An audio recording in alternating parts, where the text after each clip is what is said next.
Bienvenidos a esta nueva fase de los sábados de la física.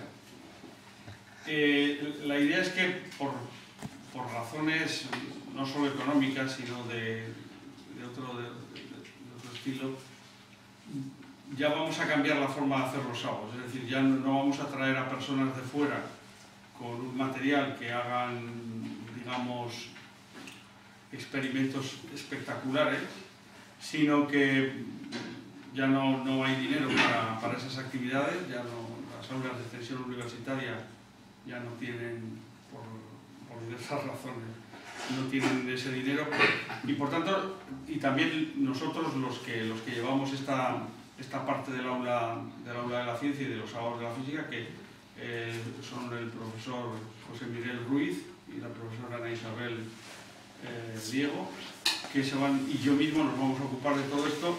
Entonces la idea es que si queremos mantener un poco esta actividad y que sea mínimamente útil también para la gente joven, pues tenemos que cambiar un poco de mentalidad, de tal manera que ya no va a ser tanto espectáculo como hacer experimentos que, bueno, en física siempre son interesantes, pero intentar explicar un poco cómo funcionan las cosas, no solamente hacerlas y tal. Esto yo entiendo que probablemente devenga en algo un tanto aburrido, pero es lo que podemos hacer. Entonces, este año haremos las cosas así, y si funcionan bien, y si no funcionan, pues habrá que hacerlo. Bueno, yo, para romper el hielo de esta serie, he querido hacer yo la primera sesión este sábado, y lo he titulado algo así como Unidad y Diversidad de la Física. Y voy a intentar explicar qué es lo que significa eso. Yo he reunido aquí una serie de objetos. Los primeros que voy a hacer son de este tipo.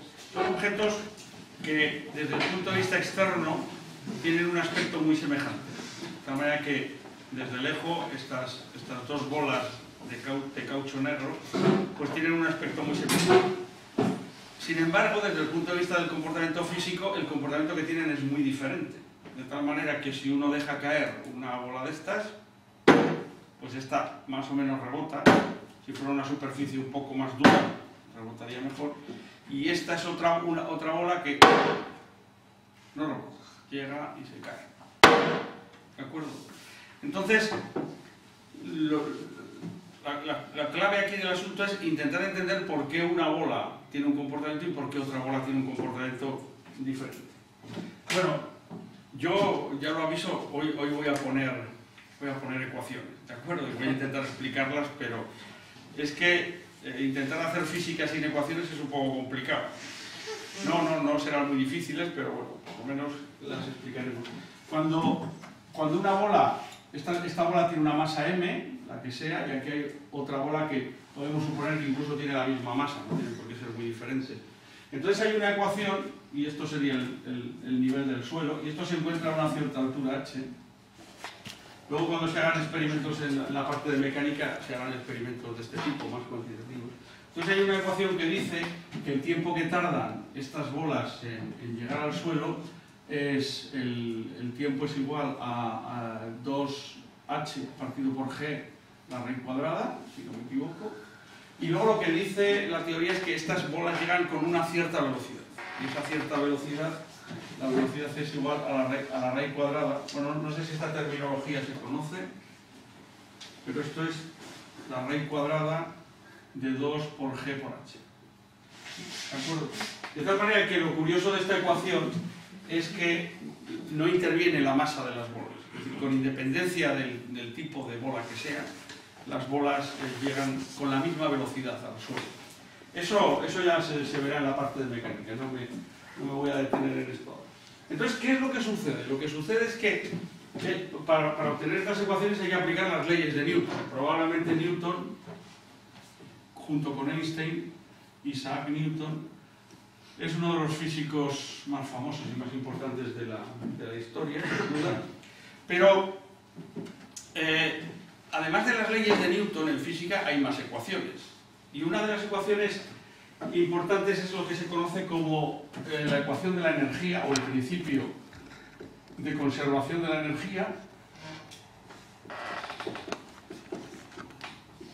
Y ese primer principio de conservación de la energía a veces se denomina primer principio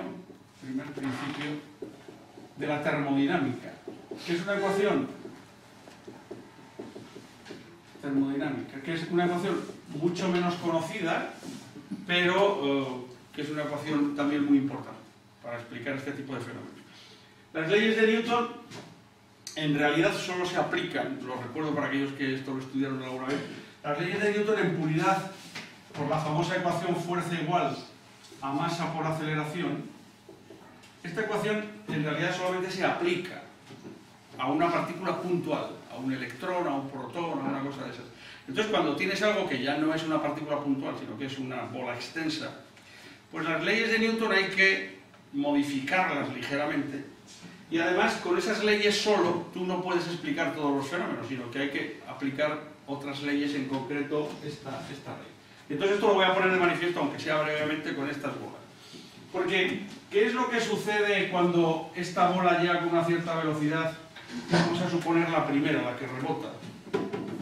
La que rebota. Pues la bola que rebota lo que hace es que llega al suelo con una cierta velocidad. El suelo empieza a ejercer, en cuanto lo toca, una fuerza sobre la bola que la va desacelerando, que la va frenando. Y en ese proceso el centro de gravedad desciende un poco, pero bueno, tampoco importa mucho. Y la bola lo que hace, exagerándolo mucho, la bola lo que hace es que se deforma. Y hay un instante, si uno se da cuenta, y esto en los libros de texto curiosamente casi nunca se considera, hay un instante en el que la velocidad de esta bola es cero. Y un instante después la bola está estirándose y volviendo a subir hacia arriba. ¿De acuerdo? Pero hay un instante en que la bola llega con una cierta velocidad v, que será aquella, cuanto mayor sea la altura, con más velocidad llegará. Llega con una velocidad v, el suelo le ejerce una fuerza, la bola se va frenando y hay un instante en que la bola tiene velocidad cero. Si uno lo piensa, desde el punto de vista de la conservación de la energía, ahí pasa una cosa muy rara. Porque los alumnos saben que aquí se dice que la bola tiene energía potencial. Energía potencial igual a m por g por h. Y se sabe que aquí tiene energía cinética, que es un medio de la masa por la velocidad al cuadrado. Si igualan esta ecuación con esta, obtendrán esta. Entonces, ¿qué es lo que sucede en el instante en que la velocidad es cero? La partícula ya no tiene energía potencial porque este digamos que es el nivel desde el que se toma la altura h. La bola no tiene energía cinética y aparentemente lo que parece es que la energía ha desaparecido.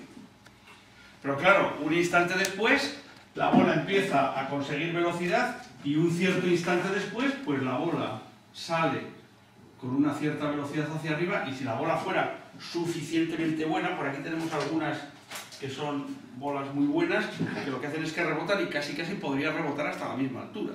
Casi. Lo cual quiere decir que la bola vuelve a ascender hasta una cierta altura y vuelve a tener una cierta energía potencial. M por G por H'. ¿De acuerdo? Esto sería V'. De tal manera que aquí hay un instante en que nunca explican qué es lo que sucede. Y lo que sucede es que uno tiene que recurrir a lo que se llama el primer principio de la termodinámica para introducir un concepto diferente que es el concepto de energía interna. Para que nos hagamos una idea de lo que es esto. Esto es como si fuera una bola que la podemos modelizar como si esto tuviera aquí un muelle. Podemos imaginar que hay un muelle. Entonces la bola baja, llega aquí y entonces según el muelle toca empieza a comprimirse, ¿no? Entonces llega aquí, se comprime y hay un instante en que este muelle está comprimido al máximo y con velocidad cero. Pero tiene una energía dentro del propio muelle. ¿De acuerdo? La energía la tiene en el muelle. Entonces es como cuando estiras un muelle y lo dejas ahí quieto. Sí, está quieto, pero hay una energía en el muelle. Eso es lo que se llama energía interna. De tal manera que la bola aquí, el primer principio de la termodinámica te dice que aquí no tiene energía cinética, no tiene energía potencial, pero tiene energía interna. ¿De acuerdo? Que es un concepto que se utiliza muy poco en los libros de texto. Tiene energía interna. Y esa energía interna primero va de la bola con su energía cinética al muelle y lo comprime, y luego va, en el instante siguiente, va del muelle a la pelota y le da velocidad. De tal manera que el proceso es velocidad, muelle comprimido, velocidad, y sube por ahí. Y si las cosas se hicieran suficientemente bien, pues este proceso podría la bola alcanzar casi la misma altura y podría estar rebotando constantemente. Claro, no sucede eso, sino que llega un momento en que la bola termina por perder su energía. Pero eso se ve mejor en la otra bola. Con la otra bola pasa algo parecido, pero la bola llega y se queda aquí pegada. Entonces, en ese caso, nosotros decimos que la bola ya no tiene ni energía potencial, ni tiene energía cinética, porque es que esta, la que es así, se queda pegada, ya no vuelve para arriba. Luego, esta sí que pierde toda la energía. ¿Y en qué pierde la energía? Pues la energía la pierde de la siguiente manera. Si imaginamos que esta bola tiene un clavo, podemos imaginar que en vez de un muelle tiene un clavo pequeñito, baja, ¡clac!, y se queda pegada aquí, y se clava el clavo. Entonces, ¿qué es lo que sucede aquí? Pues lo que sucede aquí es que esta energía desaparece. Esa energía mecánica desaparece. Pero según el principio de la termodinámica, se convierte en calor. Para decirlo de alguna manera. ¿Podéis entender que el clavo al entrar en la madera haría como un rozamiento que se disiparía en forma de calor? Es otra forma de energía. De tal manera que estas dos bolas, aunque parezcan iguales en el exterior, tienen un comportamiento muy diferente en el interior. Una es como si fuera un muelle que puede acumular energía y ceder energía, y la otra es como una que tuviera un clavo, se clava al suelo y ya no hay manera. Esa energía se pierde por completo. ¿De acuerdo? Eso es un poco esto, para no abundar mucho en este asunto, que cuando veamos cosas de mecánica ya se verá un poco mejor. Pero esta es un poco la idea de la física. Tiene estas cosas.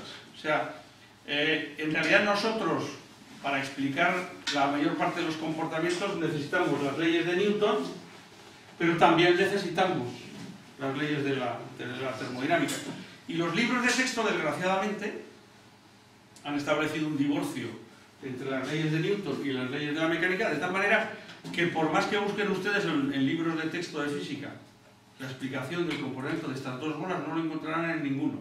Encontrarán alguna explicación literaria sobre que la bola cae y disipa la energía en forma de calor, o la otra es un no sé qué y no sé cuánto, pero en general no lo explican nunca porque eso no termina de entenderse muy bien. Bueno, esto era para entrar un poco en detalles, en calor. Vamos a hacer ahora otro experimento.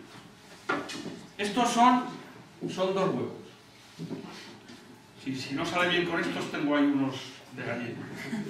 De tal manera que este es un huevo que está completamente hueco. Bueno, no está completamente hueco, le he puesto un poco de papel para que haga un poco más de peso, pero vamos, no tiene nada en el interior. Y este tiene algo de agua. Hemos puesto una cierta cantidad de agua. De tal manera que esto uno puede imaginar que si esto tuviera que ser un huevo de gallina entre cocido y crudo, esto sería...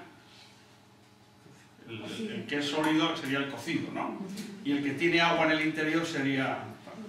Bueno, hablando de cosas parecidas, probablemente desde fuera no hay nada más parecido a un huevo cocido que un huevo crudo.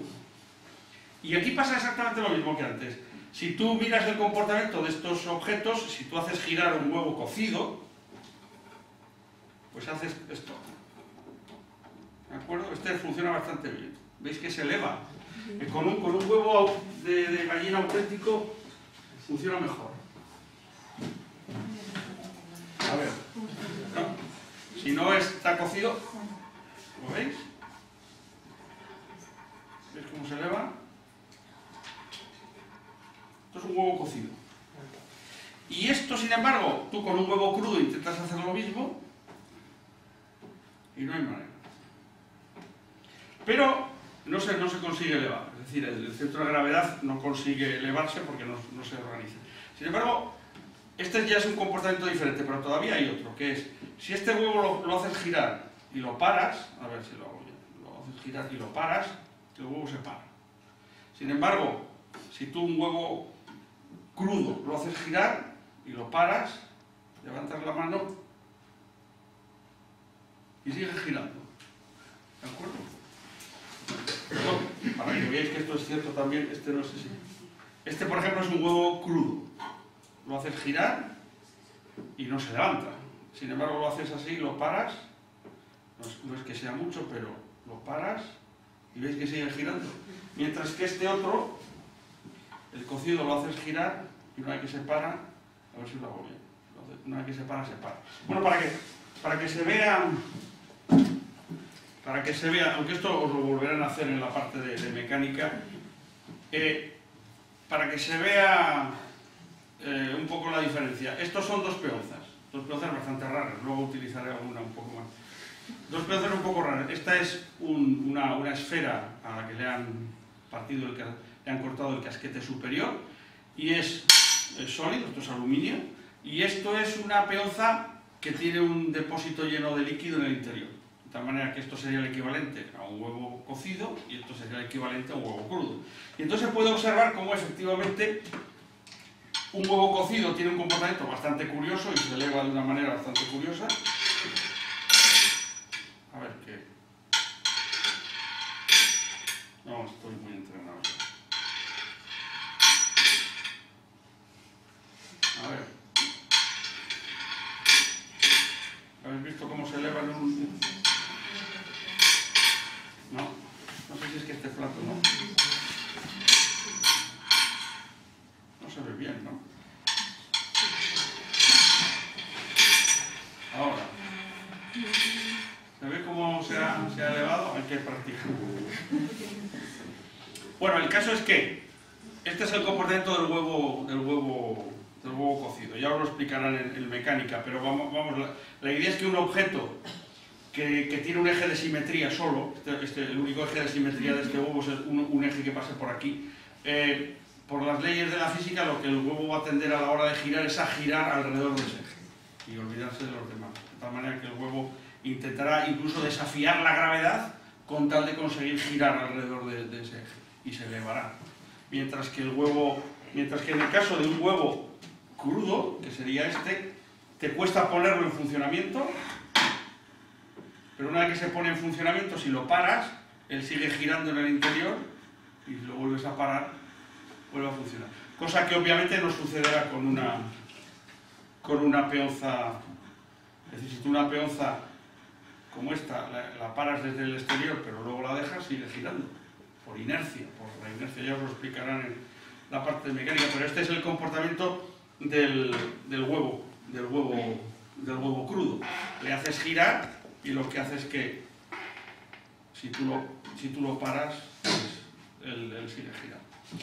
Como digo, esto no es el comportamiento de una peonza normal. Tú coges una peonza normal y en el momento en que tú la pares, pues se para. De tal manera que no tienes el comportamiento del huevo. Bueno, pero bueno, esto como digo, esto tiene que ver con el principio de inercia, el hecho de que, particularmente en el caso del huevo crudo, el principio de inercia lo que te dice es que un objeto se intentará mantener en la situación en la que se encuentre, de tal manera que si el huevo crudo está en reposo, si tú lo intentas mover, él no va a querer moverse y te va a costar moverlo.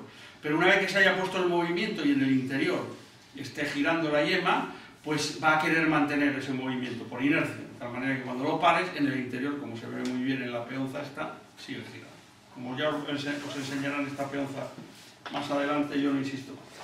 Tengo aquí estas dos peonzas, yo las compré a la vez, el mismo día, a la misma hora, en una tienda en Barcelona que estaban liquidando peonzas y compré muchas de ellas. Entonces, compré estas dos y uno ve esto y este es el típico ejemplo de que estas dos peonzas tienen el mismo aspecto. Esto lo digo sobre todo para la gente joven.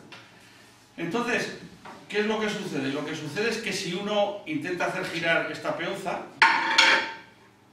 ¿veis lo que hace esta peonza? Esta se desequilibra. Mientras que esta otra siempre gira de maravilla. De tal manera que este es el típico ejemplo de dos objetos que tienen aspecto de ser iguales. Pero sin embargo, esta está mal torneada.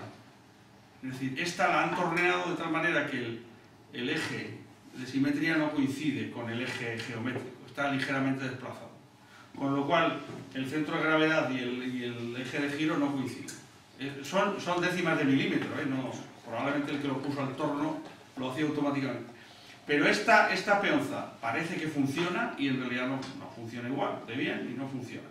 Lo cual y esta funciona de maravilla, porque está bien torneada, bien equilibrada y bien hecha. Y eso es lo mismo para todo lo que yo voy a mostrar aquí. Todo lo que funciona porque alguien conoce toda la teoría que hay detrás y lo ha hecho todo con todo lujo de detalles. En el momento en que tú haces algo y no conoces la teoría, o no lo haces, o no lo sabes hacer suficientemente bien, aquello no funciona. Por lo tanto, y esto es importante que la gente, sobre todo la gente joven, lo sepa. No puede ir uno por la vida haciendo cosas que parezca que funcionan y luego no funcionan, porque eso no es bueno. ¿De acuerdo? Entonces uno tiene que aprender a hacer las cosas bien y a hacerlas bien y venderlas y ganarse la vida, pero bien, honradamente. Y no voy a insistir más en este asunto, que daría para muchas discusiones. Otro ejemplo, como todo esto luego se va a ver, hemos programado nosotros sesiones de fluidos, de tal, pues todo esto luego se verá más en detalle. Yo hoy solamente quería empezar un poco con estas cosas. Y para eso, estos son dos pipas de madera que se suelen vender en las ferias medievales. Yo por lo menos las compro en ese tipo de ferias. Y entonces esencialmente constan de un tubo hueco de madera que llega aquí, se encaja aquí más o menos, luego tiene una salida por aquí y luego aquí al final hay una bolita de corcho blanco, de poliespan, que se coloca aquí. Y entonces esta pipa, si uno se fija, pues tiene aquí unas curiosas ventanas, y esta otra pipa, pues la diferencia es que las ventanas se las hemos cerrado, ¿de acuerdo? Y entonces se trata de ver cuál es la diferencia del comportamiento entre una y otra. A veces puedes cambiar algo y no pasa nada, no cambia nada, y a otras veces pues puedes cambiar algo y el comportamiento cambia mucho. Bueno, vamos a empezar por esta bola. Esta bola se trata de soplar.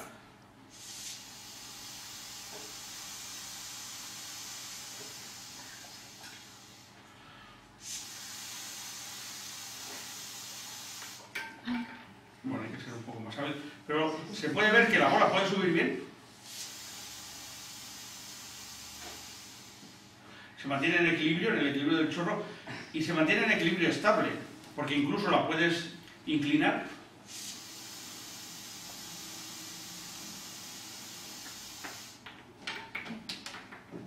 Y se mantiene, es decir, incluso lo haces así y se mantiene en equilibrio.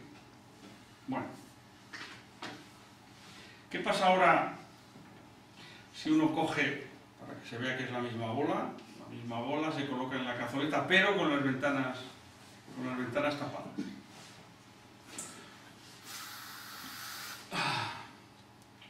Bueno, ahora no sale. Bueno, uno puede pensar que es que yo no tengo mucha fuerza, pero bueno. Se puede hacer lo siguiente. Yo voy a soplar, bueno, yo naturalmente no estoy sorbiendo, estoy soplando con fuerza, y para que se vea que soplo con fuerza,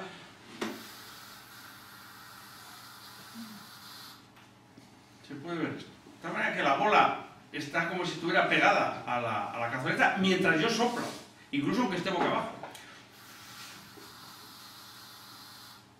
Y solo cae cuando dejas de soplar. Bueno, esto me voy a permitir explicar brevemente de qué va. Típicamente este fenómeno en los libros de texto se suele explicar aplicando el teorema de Bernoulli. El señor, voy a escribir, Bernoulli. El teorema de Bernoulli se refiere a cómo se comporta un fluido, puede ser un líquido, pero normalmente es un fluido incompresible que va por un cierto tubo. Y el teorema de Bernoulli es el principio de conservación de la energía, que es el primer principio aplicado a un fluido. Entonces lo que viene a decir es que si por aquí entra un fluido con una cierta presión, por aquí, y sale por aquí con una cierta presión, y esto viene con una cierta velocidad, entra aquí con una cierta velocidad, y esto se encuentra a una cierta altura, h sub i, y esto se encuentra aquí, que sale con una velocidad final y que se encuentra a una cierta altura final, pues el principio de conservación de la energía, que es el teorema de Bernoulli aplicado a esta situación, pues lo que dice es lo siguiente. Dice que este fluido, como es incompresible, tiene una densidad que es constante, la masa dividida por el volumen es una constante, de tal manera que lo que dice este principio es que la presión inicial más un medio de la densidad por la velocidad inicial al cuadrado más la densidad por la altura a la que se encuentre y por G, esto se va a conservar, de tal manera que esto va a ser igual a la presión final más un medio de la densidad por la velocidad final al cuadrado más ρ por h final y por G. Esto se conserva, esta ecuación.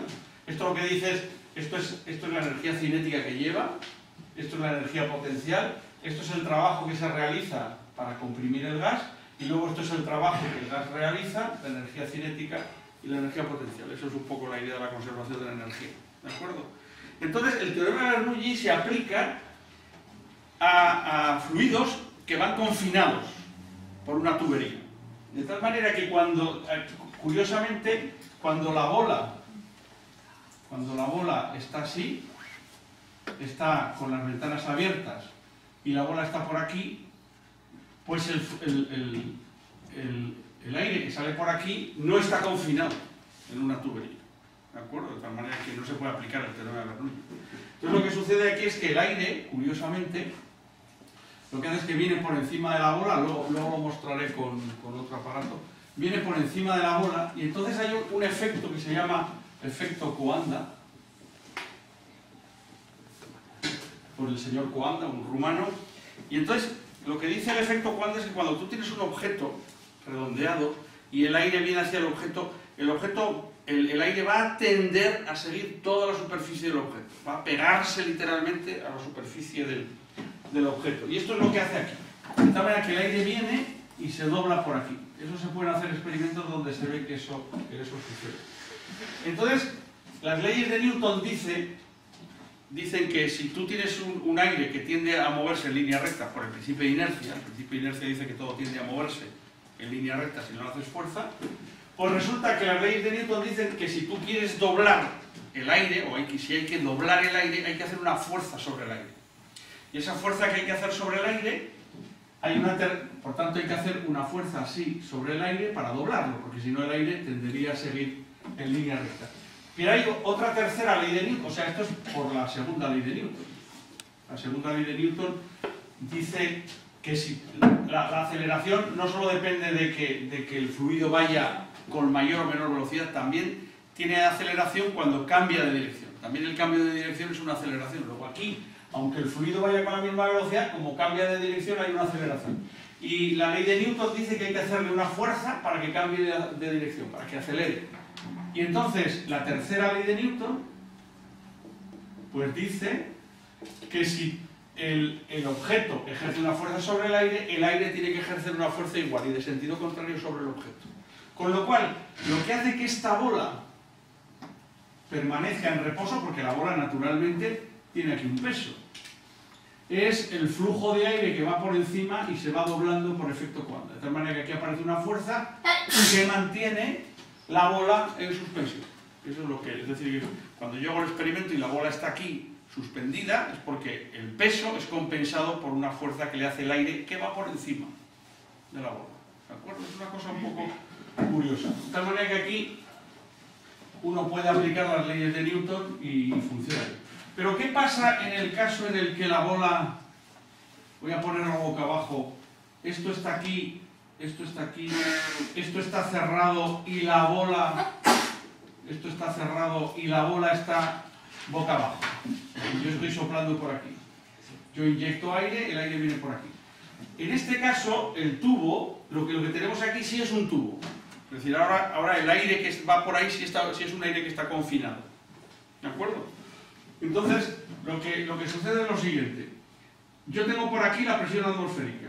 La presión atmosférica rodea la bola de tal manera que las partículas de aire están golpeando la bola por debajo y le están ejerciendo una cierta fuerza, que es la presión atmosférica por la sección que tenga la bola. La presión atmosférica ejerce fuerza sobre la bola. ¿Y qué es lo que pasa por arriba? Pues lo que pasa por arriba es que el aire está saliendo por aquí a mucha velocidad. Porque yo estoy soplando aquí con mucha velocidad y el aire está saliendo por aquí a mucha velocidad. Pero el principio de Bernoulli te dice, supongamos que esto está a la misma altura que esto. Lo que te dice es que si un fluido, el fluido que viene por aquí, viene el fluido que está por aquí es la presión atmosférica, pero el fluido que yo lanzo, lo que hago es que lo lanzo con una cierta velocidad relativamente grande. Luego el principio de Bernoulli, si esto se iguala, como al principio por aquí, como el aire que yo tomo en la boca está a presión atmosférica, lo que dice es que si el aire sale dentro de un tubo, es decir, si el aire va por un tubo, y hay una zona en la que se mueve a mucha velocidad, en esa zona va a estar a menor presión. Eso es lo que dice el principio de Bernoulli. Que si gana en energía cinética, lo tiene que perder en otro tipo de energía, para que se conserve la energía. ¿Eso se entiende más o menos? Entonces, lo que sucede es que al soplar yo por aquí, este fluido sale con una velocidad muy grande, y por tanto, por el teorema de Bernoulli, este aire que está aquí dentro tiene menos presión que la presión atmosférica. ¿De acuerdo? Y entonces lo que sucede es que al tener menos presión, la fuerza que ejerce es más pequeña que la atmosférica. De tal manera que aquí aparece una fuerza debida a la diferencia de presiones entre la presión menor aquí y la presión mayor aquí, que compensa el peso. ¿Qué pasa en el momento en que yo dejo, de soplar? Pues que el aire aquí dentro se queda en reposo y se iguala a la presión atmosférica. Entonces, cuando la presión aquí es igual a aquí, ya no hay esta fuerza y esto se cae. Esta es un poco la idea, ¿de acuerdo? Ya sé que es un poco complicado, pero la moraleja de todo esto es que tú puedes tener objetos y dispositivos que tengan un aspecto muy parecido y, sin embargo, en cuanto cambias algo, la física que hay por detrás es muy diferente. En concreto, si uno puede comprobar que estas ventanas están aquí, uno podría pensar que estas ventanas están aquí para que cuando el aire salga por aquí, el aire también se vaya por las ventanas, para que se deje caer. Pero en realidad no es así, sino que las ventanas están aquí porque cuando el aire sale por aquí, en ese instante, entre este punto y el aire sí va en un tubo. Luego, entre este punto y sí se puede aplicar el teorema de Bernoulli. De tal manera que en este punto el aire sale con mucha velocidad. Y al salir con mucha velocidad, baja la presión. Y al bajar la presión externa hace que por aquí entre aire, y estas ventanas son para que entre aire. De tal manera que el aire que soporta la bola no es solamente el aire que yo soplo, sino que es el aire que se consigue entrar. Cuando tengamos la sesión de fluidos, ya haremos más experimentos relacionados con todo esto del teorema de Bernoulli, que como la mayor parte de las cosas que hay aquí es bastante antiintuitivo, es decir, como toda la física, de tal manera que uno cree que ha entendido algo y de repente le cambian algo y dice, ¿y ahora qué ha pasado? ¿Qué es lo que hemos cambiado? Bueno, ¿la gente pequeña se aburre? Un poco. La gente pequeña lo entiende. La gente pequeña lo entiende. Bueno, y esto era un poco para entrar en materia como la física, pero es que es que los anteriores sábados de la física yo tenía la sensación de que la gente venía, veía malabares, veía cosas y bueno, pues ¿qué es lo que se ha aprendido aquí?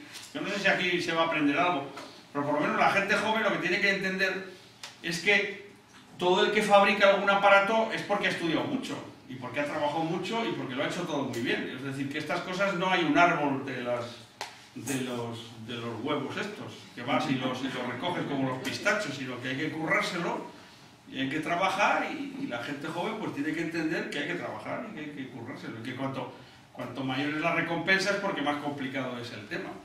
Si todo el mundo fuera capaz de hacer satélites artificiales pues no serían tan caros. Bueno, eso es un poco la idea. Quiero decir que esta es un poco la cuestión. Y entonces ahora una de las cosas que vamos a hacer es, yo tengo aquí distintos dispositivos, la cuna de Newton, ¿dónde está? ¿Dónde la puse al final? Aquí, está aquí. Ya la volveré a utilizar. Esto es una cuna de Newton y aquí tengo un molinete un molinete de estos. Entonces, para ver un poco, para ilustrar, para también empezar. Estos sí que son dos objetos bien diferentes, ¿no? Hasta ahora eran iguales y tenían un... Bueno, esta cuna se suele llamar cuna de Newton porque tiene esta forma, porque tiene una suspensión de dos hilos, bifilar, de tal manera que se hace así para que las bolas estén perfectamente alineadas. De tal manera que si las bolas no están perfectamente alineadas, esto no funciona. Como suele suceder, hay una ley que habla de ello, si se llama cuna de Newton es porque Newton no la inventó el señor Gravesande. Gravesande, que era un holandés, de tal manera que la inventó él para estudiar los choques. Y este es un instrumento que siempre se pone de ejemplo de aparato que cumple el principio de conservación de la energía mecánica, de tal manera que uno coge, eleva la bola a una cierta altura, aquí, esto hay una cierta altura, m por g por h, y aquí se dice que la bola tiene una cierta energía potencial. Potencial significa que está ahí y hasta que yo no suelte no se va a convertir en otro tipo de energía. Y entonces se dice, esta energía potencial en cuanto yo suelto, esta está muy bien hecha, ¿eh? Si está un poquito mal hecha no funciona tanto. De tal manera que la energía potencial aquí,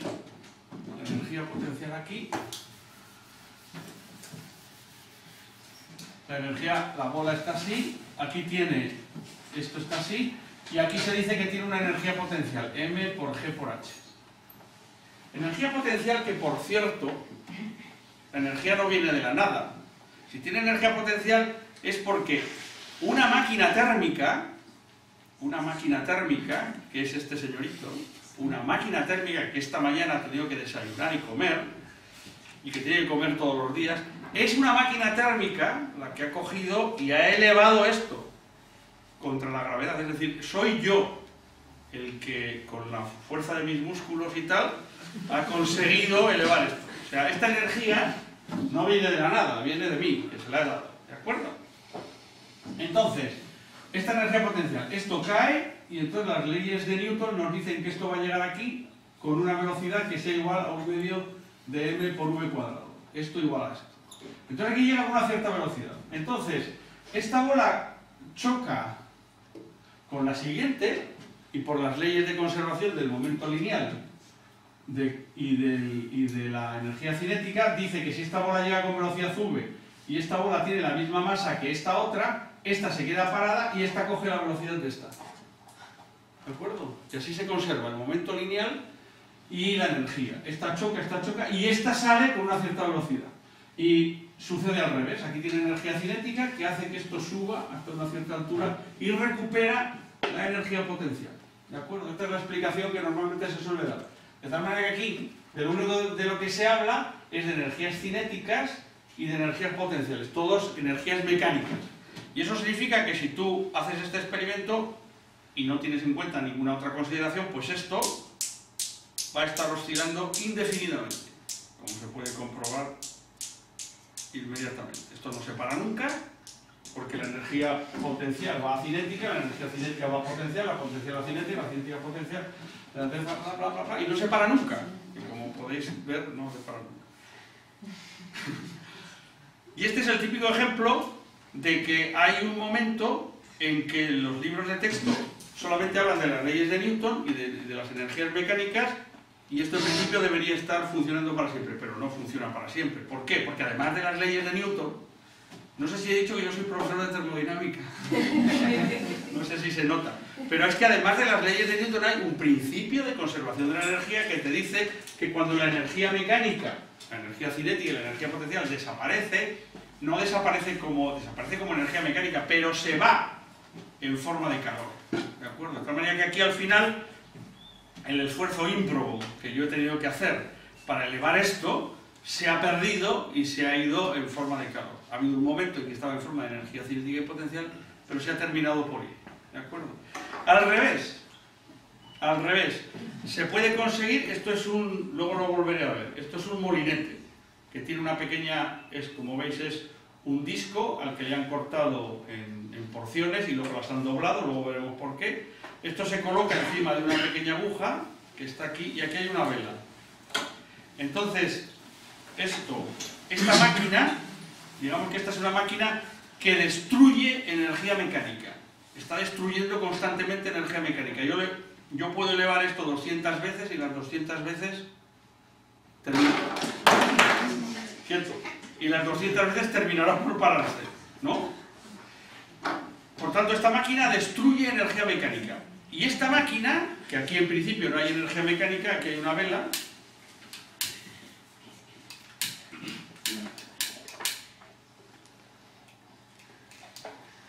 pues esta vela se coloca aquí, y aquí esto tenía que estar mejor equilibrado, y esta, es que esto no está bien equilibrado. Bueno, ¿de acuerdo? ¿Veis que no está bien equilibrado? Bueno, pues ya gira lo suficiente. Si no, tengo otra por ahí. Bueno, esta máquina hace lo contrario.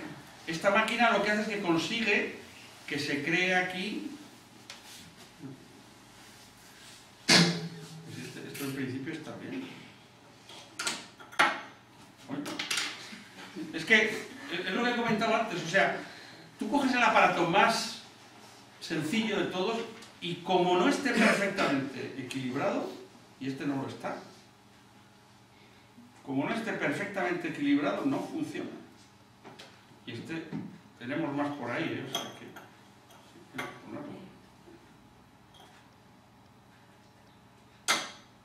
¿No veis que estaba torcido el vástago? Y no funciona. No funciona porque aparece una palanca que no le deja girar. O sea, parece una tontería que haya que moverlo 1 milímetro, pero hasta que no lo mueves 1 milímetro no funciona. Todo es así. Bueno, esto es una máquina que crea energía mecánica.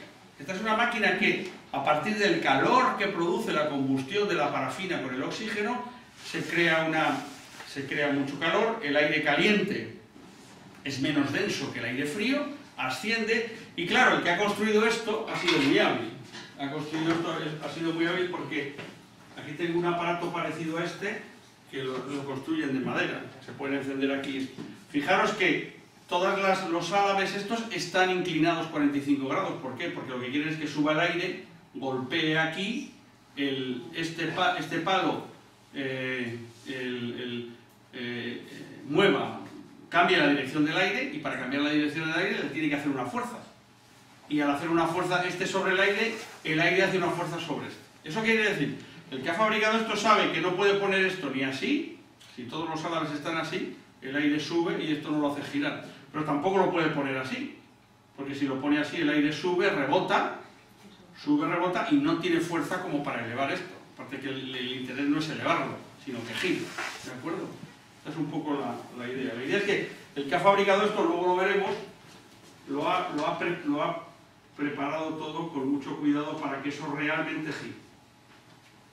Bueno, esto es un poco la idea de la revolución industrial.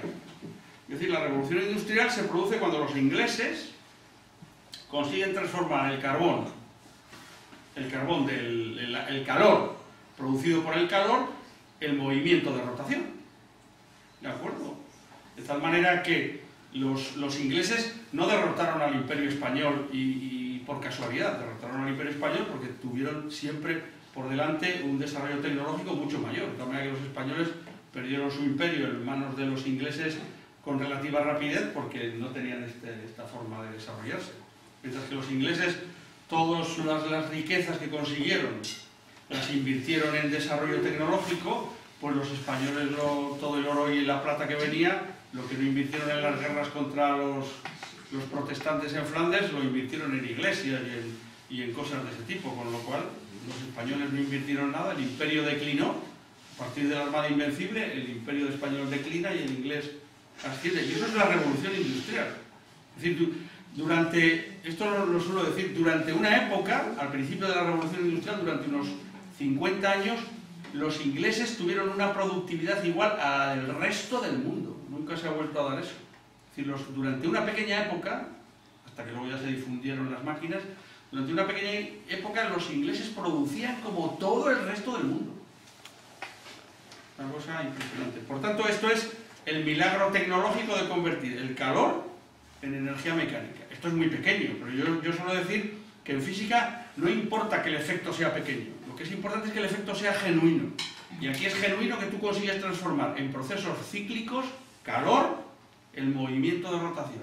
¿Que esto lo haces más grande? Le conectas aquí, pues tienes un molino, tienes un torno, tienes una fresa, tienes lo que sea, pero tienes que conseguir que algo se te mueva constantemente. Si no tienes un río, con esto lo puedes conseguir. Por tanto, esta máquina destruye energía mecánica y esta es una máquina que crea energía mecánica. Y son muy diferentes porque precisamente eso es lo que tienen que hacer. Bueno, luego volveré con alguna de estas máquinas. Vamos a ver la siguiente cuestión. Las personas que estudian física normalmente empiezan por un estudio, por un tipo de movimiento, que es el movimiento uniforme. Movimiento uniforme. Es decir, un movimiento en el que algo se mueve con velocidad constante, que es el más elemental. ¿De acuerdo? Todos los libros de física empiezan así. Cinemática, movimiento uniforme. Pero claro, llega un momento en que tú dices, bueno, ¿y dónde se ve un movimiento uniforme? ¿En qué laboratorio aparece un movimiento uniforme? Porque luego resulta que no lo hay. Entonces yo voy a hacer aquí una serie de experimentos y luego comento brevemente por qué tienen un movimiento uniforme. Por ejemplo, estos son dos barras que están llenas de cierto líquido. ¿De acuerdo? Esto lo voy a poner aquí para que empiecen a ver. ¿De acuerdo? De tal manera que el fabricante lo ha llenado de líquido y ha dejado aquí una pequeña burbuja, una pequeña proporción. Entonces, si uno dispone de una regla, que nosotros disponemos de reglas, y de un cronómetro, y esto se hace en los colegios habitualmente, se puede comprobar que las burbujas, fijaros, veis que una va más rápido que la otra, pero cada una de ellas se mueve con velocidad uniforme. Se puede cronometrar el tiempo que tarda lo que se mueve cada una de ellas, de tal manera que la burbuja tarda lo mismo en recorrer la misma distancia en los distintos tramos del tubo. Eso es lo que se llama movimiento uniforme. Se mueve con velocidad constante. Esta está por un lado y esta por otro. Pero una de ellas se mueve más rápido, pero las dos se mueven con velocidad constante. No sé si al poner dos tubos confundo un poco, ¿no? Pero cada una de estas burbujas se mueve con velocidad uniforme. De tal manera que si tú mides el tiempo que tarda en pasar de un punto, una distancia de 10 centímetros aquí, y tarda a lo mejor 2 segundos, pues es lo mismo que tarda aquí. 2 segundos y lo mismo que tarda aquí. 2 segundos. Es un movimiento uniforme. Luego explico cómo va esto. Otro tipo de movimiento uniforme es este. Este es un poco más complicado de ver. Esto que tengo aquí, esto ya rompo un poco el suspense cuando veamos la parte de electromagnetismo, pero bueno. Esto que se tiene aquí es lo siguiente. Esto es un tubo de cobre que le hemos hecho agujeros. Y esto es una bola de acero. De tal manera que si tú dejas caer la bola de acero por el tubo, esto baja con un movimiento que no es uniforme, si no es un movimiento uniformemente acelerado. La bola cae bajo la acción de la gravedad con aceleración constante y por tanto la velocidad va aumentando. ¿De acuerdo? Pero si le colocas esta otra bola, los agujeros están puestos equidistantes para que se vea que la bola tarda el mismo tiempo en pasar de un agujero al siguiente. ¿Se ve ahí? Uno dice, bueno, es que... Los agujeros de frente, así. Ah, perdón, ¿no estaban de frente? A ver, ¿están ahora bien? Sí. A ver, ahora. Si no giramos así un poco... Se puede cronometrar, se puede hacer, se ve que la bola baja con velocidad uniforme. ¿De acuerdo? Mientras que si es una bola como esta... ¿Cuál es la diferencia? La diferencia es que esto es un imán. Un imán. Un imán muy potente, además, de neodimio, boro y hierro, que es de los imanes más potentes que hay. Ahora explico. Y por tanto, este es otro ejemplo de un cuerpo que se mueve con velocidad uniforme. Vamos a poner otro ejemplo. Que este es un poco más complicado. Aquí, esto. Esto es un tubo de glicerina. Si vais a muchos museos de la ciencia, suelen tener cilindros de glicerina muy grandes, donde hacen experimentos parecidos a estos. Normalmente lo que hacen es introducen una burbuja y ven cómo sube la burbuja, que sube también con velocidad uniforme, es parecido al que yo he hecho antes. Pero aquí lo que vamos a hacer es, esto habría que tener tubos más grandes, más glicerina, la glicerina es carísima, un litro de glicerina pura vale, yo me acuerdo de lo que valían pesetas, que eran como 1500 pesetas, una cosa exagerada. Nos cambiamos al whisky Chivas Regal en vez de comprar glicerina, porque valía lo mismo más o menos. Esto es una bola de vidrio. Entonces, si se deja caer en glicerina, si al principio va a caer, pero luego si se cronometra, si se hace bien, se puede ver que, ¿veis que va con velocidad casi constante? Se puede cronometrar, se puede hacer bien esto, se puede hacer más grande. Si la bola es un poco más grande, tarda un poco más, tiene un periodo, y si la dejamos esta, deja como una estela. Deja como una estela, que tiene que ir recuperando. De tal manera que si se hace bien, resulta que se puede comprobar que las bolas bajan con velocidad también constante. Bueno, luego esto tenemos que... Y luego hay otro ejemplo, que es este. Esto es una semilla.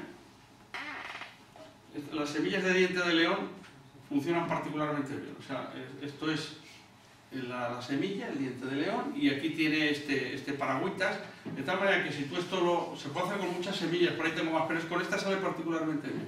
Si tú esto lo dejas caer y no hablas mucho, baja con velocidad también uniforme. Por tanto, aquí se tienen 4 ejemplos de cuerpos, la burbuja, el imán, las bolas y la semilla, que se mueven con velocidad uniforme. Y se mueven con velocidad uniforme debido a que en todas ellas, en todos estos fenómenos, hay una característica común, y es la siguiente. Vamos a empezar por el que seguramente es el más sencillo, que es el diente de león. Aquí se tiene la semilla. Entonces, sobre el diente de león, la gravedad ejerce una fuerza, M por G. ¿De acuerdo? Entonces, ¿qué es lo que sucede? Si este experimento se hace en la Luna, o se hace en vacío, esto cae a peso, cae como un cuerpo pesado, y acelera y baja con aceleración constante, como si fuera una bola de acero, igual. El día que hagan lo de mecánica, se les hará el experimento este de cómo cae una pluma y cómo cae una moneda de metal, de tal manera que se verá que cae igual. Pero si aquí hay aire, pues entonces resulta que hay un rozamiento. Pero la gracia de ese rozamiento, de la fuerza de rozamiento que se aplica, es que esa fuerza de rozamiento, según explicó el señor Newton, es proporcional a la velocidad del cuerpo. De tal manera que aquí hay hacia abajo se aplica la resultante de todas las fuerzas, es igual a la masa, a m por g, que apunta hacia abajo, y la resistencia que apunta hacia arriba, que es proporcional a la velocidad a la que se mueve el diente de león. Si se mueve muy rápido, se le hace una fuerza muy grande, y si se mueve muy despacio, se le hace una fuerza muy pequeña. De tal manera que todo esto, según la segunda ley de Newton, la resultante de las fuerzas, es igual a la masa por la aceleración que adquiera. ¿De acuerdo? Y luego, según también las leyes de la cinemática, la velocidad que lleva la partícula, que va acelerando, es igual a la velocidad inicial que tuviera, que probablemente es 0, más la aceleración por el tiempo que va transcurriendo. De tal manera que lo que dice esta ecuación es que si el diente de león empieza con una velocidad muy pequeña, próxima a 0, la gravedad tira mucho de ella, y por tanto la aceleración es muy grande. Pero si la aceleración es muy grande, rápidamente adquiere una gran velocidad. Con lo cual llega un momento en que la velocidad que adquiere, que es lo que se llama la velocidad límite, por eso el señor este que se ha tirado desde 39.000 metros ha ido hasta allá arriba, porque allá arriba prácticamente no hay aire, con lo cual él cuando se ha lanzado es como si se lo hubiera lanzado al vacío, porque si se lanza de pocos metros, rápidamente adquiere una velocidad límite y deja de caer. ¿Sabéis de lo que estoy hablando, no? Este señor que se ha tirado de... Entonces, este coeficiente te determina la cantidad de aire que hay. Si este coeficiente es muy pequeño, si no hay aire, este coeficiente es prácticamente cero, con lo cual cae en picado. Pero si hay mucho aire, pues este coeficiente es grande, con lo cual frena mucho. Entonces, llega un momento en que alcanza lo que se llama una velocidad límite, que hace que el producto del coeficiente de rozamiento por la velocidad sea exactamente igual a cero. La suma sea cero.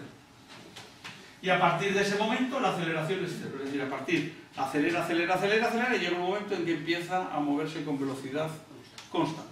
Esa es un poco la idea. ¿Qué pasa en el caso de las bolas en glicerina?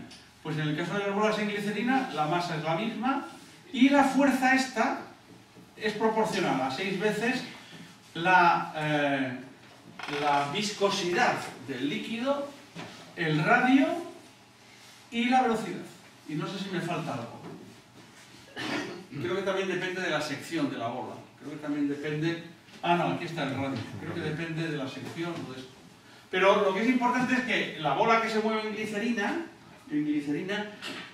hay un rozamiento, hay una fuerza hacia arriba, aparte del empuje de Arquímedes, que es proporcional a la viscosidad del líquido y a la velocidad que lleva la bola. Entonces pasa lo mismo. Lo que pasa es que llega la bola, empieza con velocidad cero, va bajando, hasta que llega un momento en que alcanza una velocidad límite, en la cual el producto de 6 veces la densidad por R, ahí estoy seguro de que falta algo, pero no sé lo que es. Esto es igual a mg. Es decir, en cuanto el peso se compensa con la fuerza que se hace hacia arriba, pues esto ya, la resultante de las fuerzas es cero y esto baja con velocidad uniforme. Que es un poco lo que sucede con la burbuja en el tubo. Es decir, cuando la burbuja está aquí está la burbuja. La burbuja es la densidad del aire, es de aproximadamente 1 gramo por litro. Es decir, cada litro de aire tiene una masa de 1 gramo. Que eso puede parecer poco, pero en 1 metro cúbico ya hay 1 kilo. O sea, que si uno lo piensa, tú coges aquí y cubicas los metros cúbicos de aire que hay aquí, que puede haber, ¿cuánto? Pues 10 por 5 por 3, 5 por 3, 15 por 10, 150. Pues aquí hay 150 kilos de aire. Puede parecer una cosa que uno lo piensa, son muchos kilos. Bueno, de tal manera que el aire tiene una densidad muy baja y el líquido que hay aquí tiene una densidad más alta. Es un líquido, tiene una densidad próxima probablemente a la del agua, que es 1000 gramos por litro. O sea, el agua ya, un metro cúbico de agua pesa 1 tonelada, mientras que 1 litro pesa 1 kilogramo. Por tanto, aquí lo que aparece es lo que se llama el empuje de Arquímedes. El empuje de Arquímedes, el principio de Arquímedes dice que todo cuerpo, como es este, sumergido en un fluido, experimenta un empuje hacia arriba que es igual al peso del fluido desalojado, que es el volumen de la... Esto es la burbuja, por la densidad del líquido y por G. De tal manera que esto es el empuje de Arquímedes, del señor Arquímedes, que veremos Arquímedes. De tal manera que el empuje de Arquímedes. Pero en cuanto esta burbuja empieza a subir y coge velocidad, se le aplica esta ecuación. Porque la burbuja es como si fuera una esfera en un recipiente de otro líquido. Con lo cual, aquí se le aplica una fuerza hacia abajo, porque la resistencia, el rozamiento siempre se aplica en dirección contraria, de 6 veces la viscosidad del líquido por R y por V. De tal manera que llega un momento en que también la burbuja está ascendiendo con una velocidad límite, en el cual el empuje de Arquímedes, su volumen por la densidad del líquido por G, se equilibra con la fuerza de rozamiento, con esta velocidad. Entonces, en el momento en que se equilibran, pues esto sube con velocidad constante. ¿Y por qué sube distinto en cada uno de los tubos? Aunque la burbuja es la misma. Porque la viscosidad es distinta en cada uno de los tubos. El fabricante ha puesto líquidos de muy distinta viscosidad. Tenemos más tubos por ahí, de manera que en cada tubo tiene líquido de distinta viscosidad. Si el líquido es muy viscoso, le cuesta mucho subir y sube con una velocidad muy lenta. Mientras que si el líquido es muy poco viscoso, se abre camino rápido y sube con velocidad mucho más rápida. ¿De acuerdo? Y luego finalmente, que esta no la voy a explicar mucho, porque la dejaremos para el día del electromagnetismo. Este es un tubo de cobre, que es un buen conductor. El cobre es uno de los mejores conductores de la electricidad. Entonces, ¿qué es lo que sucede? Cuando tú tienes aquí un imán con su polo norte y su polo sur y lo introduces en el tubo de cobre, hay lo que se conoce como el principio de inducción de otro señor muy importante, que es Faraday, otro físico, Faraday, físico-químico, Faraday. De tal manera que el principio de inducción de Faraday lo que dice es que si tú quieres producir electricidad con la ayuda de un imán, necesitas una bobina, algo que esté hecho de cobre o de otro metal que conduzca muy bien, y si mueves el imán en presencia de la bobina, se producirá corriente eléctrica.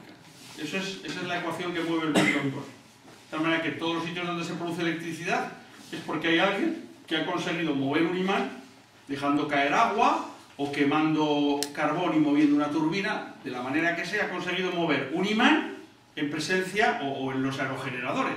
Los aerogeneradores son esas palas, dentro lo que tienen es un imán y ese imán se está moviendo en una bobina que lo rodea, de tal manera que cuando sopla viento consiguen mover el imán, electricidad. Cuando no está parado no hay electricidad, ¿de acuerdo? De tal manera que aquí se produce una corriente eléctrica. En cuanto el imán se mueve, el imán empieza a bajar, se mueve una corriente eléctrica. Y esa corriente eléctrica es tanto mayor, cuanto mayor sea la velocidad del imán. Cuanto más rápido cae el imán, más electricidad genera. Entonces, ¿qué es lo que pasa? Que resulta que hay otro principio de la física importante que dice que todas las corrientes eléctricas generan campos magnéticos.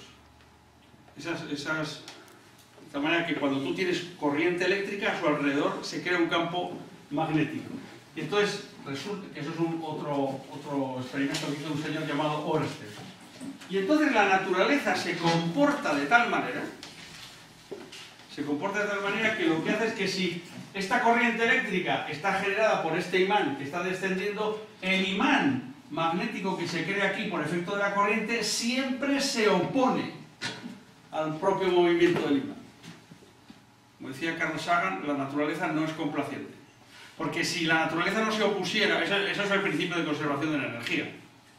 Lo que te dice la naturaleza es, ¿usted quiere conseguir electricidad? Sí, bueno, pues la consigue a partir de la energía potencial. Esto baja de aquí a aquí, disminuye su energía potencial y yo le doy electricidad.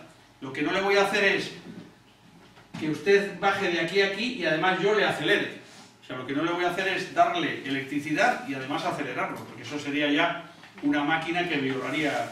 O sea, si nosotros consiguiéramos poner por este lado un imán y que saliera todavía con más velocidad por ahí, acelerado, pues sería la pena, porque tendríamos electricidad por un lado y energía mecánica por el otro. La naturaleza dice, no. O elige usted la energía mecánica o la electricidad, pero las dos no le puedo dar. Entonces elige la electricidad. Entonces, ¿qué es lo que sucede?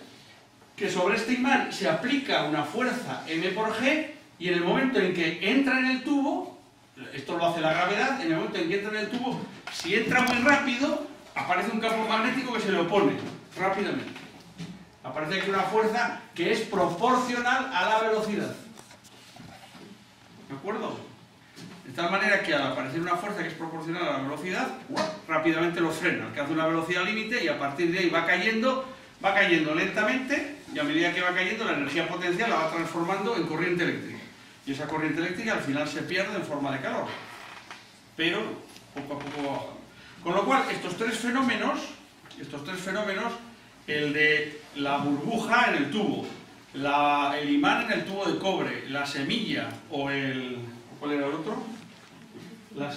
La semilla o la bola en glicerina, tienen en común todos ellos que obedecen ecuaciones que están gobernadas por una fuerza de gravedad o ascensional, en el caso del principio de Arquímedes, y otra fuerza que se opone a ese movimiento que es proporcional a la velocidad. Aunque los cuatro experimentos puedan parecer muy diferentes, en realidad tienen una cuestión común y es que hay una fuerza de rozamiento que depende de la velocidad, que hace que el sistema termine por alcanzar una velocidad límite y a partir de allá se mueva con velocidad uniforme. Esto es lo curioso, que para conseguir un movimiento uniforme, pues se tiene que tomar un montón de molestias para conseguir algo en el que aparezca una fuerza que se oponga a todo aquello. Bueno, estos eran 4 experimentos muy distintos que si uno los analiza, en el fondo tienen algo bastante en común. Y ahora voy a poner el ejemplo de 3 experimentos que parece que tienen mucho en común, pero que luego en realidad son bastante diferentes. ¿Qué son? Esta es la cuna de Newton, que ya hemos visto. Esto que tengo aquí, voy a poner al principio, esto es así. Lo voy a utilizar al final para que se vea. Bueno, aquí tengo una bola de acero, que voy a poner luego. Y luego tengo, ahora explico lo que es el carril este, y aquí ahora tengo otras 4 que son bolas de esto. Bueno, esto se intenta que sean lo más parecido, no todos compramos muchos de estos, unos son blancos, otros son negros. Bueno. Entonces, no sé si se ve, esto es la cuna de Newton, 5 bolas, y estas 5 bolas, yo una de ellas la voy a elevar, ¿de acuerdo? Y tengo ya 4 aquí y una a una cierta altura. Aquí voy a tener otra bola, que es esta, que la voy a tener aquí, a una cierta altura, y otra aquí, que la voy a tener a una cierta altura. ¿Se ve la similitud? Si uno tuviera que apostar, diría, bueno, pues son 3 réplicas casi de la misma cosa, ¿no? Se trata de elevo la bola, energía potencial, la suelto, vuelve casi hasta la misma altura, si se fija uno bien, sube bastante bien, aguanta bastante bien, se transmite muy bien la energía y tal. Ahora tendría las 5 bolas equivalentes, elevo una hasta una cierta altura y ahora la voy a soltar. ¿Qué espera uno? Intentemos que no haya mucho rozamiento. Estos carriles están bastante bien hechos, las bolas estas están... ¿Qué piensa uno que va a suceder aquí si uno deja caer la bola desde aquí? ¿La bola conseguirá subir casi hasta la misma altura o se quedará más por debajo? Igual, sí. Mucho más bajo, algo más bajo, un poco más bajo. Un poco más bajo, pero eso por rozamiento, ¿no? Se pierde algo de energía, pero uno no espera que se quede muy por debajo, ¿no? Porque en principio aplicamos lo mismo, energía potencial, choca, tiqui, tiqui, tiqui, se transmite y sube. Muy bien, esta es un poco la idea. Esto es suelto, ¿no? Bueno, el choque también es un poco menos bueno que aquí, esto es acero de Krupp, y entonces es un acero muy bueno y no sé qué y no sé cuánto, esto es un vidrio, pues, entonces no va. Pero si se hace con bolas de acero, etcétera, etcétera, luego os explicaré por qué no lo hacemos con bolas. Para esto se ha quedado, se suelta, no consigue subir. ¿Cuál es la gran diferencia entre este experimento y este? Y lo pongo aquí para que veáis el gran invento del señor Gravesande. ¿Por qué el señor Gravesande pone la suspensión bifilar? Para que no tenga que rodar y no pierda también energía. Exacto, esa es un poco la idea. Lo que quiere Gravesande, en vez de hacer esto, es que la bola llegue con velocidad lineal controlada por él. Le pone una suspensión bifilar y obliga a la bola ya no puede girar. Tiene que llegar y golpear el centro de las otras bolas. ¡Pum! ¿De acuerdo? Esa es la idea de la suspensión bifilar, que sea el centro de una bola contra el centro de la otra bola, que se mueve con velocidad lineal. La bola no llega rodando. Mientras que aquí, ¿qué es lo que sucede? Que la bola no solo desciende, sino que tiene además que rodar. Tiene que rodar. ¿Eso qué significa? Significa que cuando la bola se encuentra a una cierta... Cuando la bola se encuentra a una cierta altura, es decir, la bola está aquí, se encuentra a una altura m por g por h. Claro, cuando llega aquí, la bola tiene una velocidad v con la que se mueve su centro de masas, que eso lo dan las leyes de Newton, pero además la bola está girando, está girando.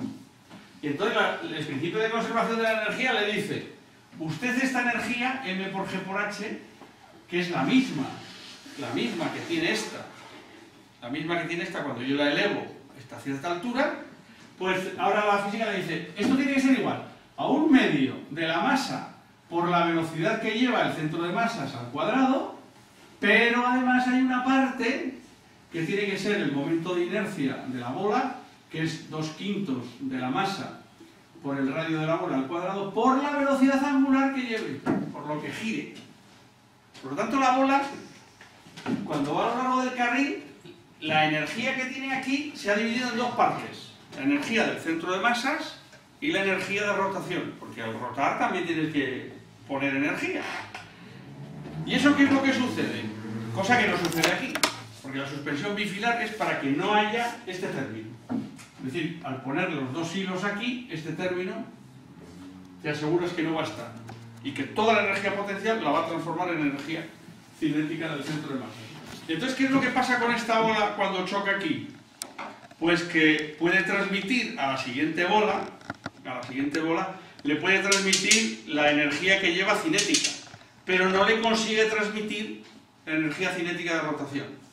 Porque si consiguiera hacer eso, la pegaría, la otra se movería y rotaría, haría mover la otra, y con mucha suerte se conseguiría que esta saliera con cierta velocidad y rotando. Pero eso no se consigue.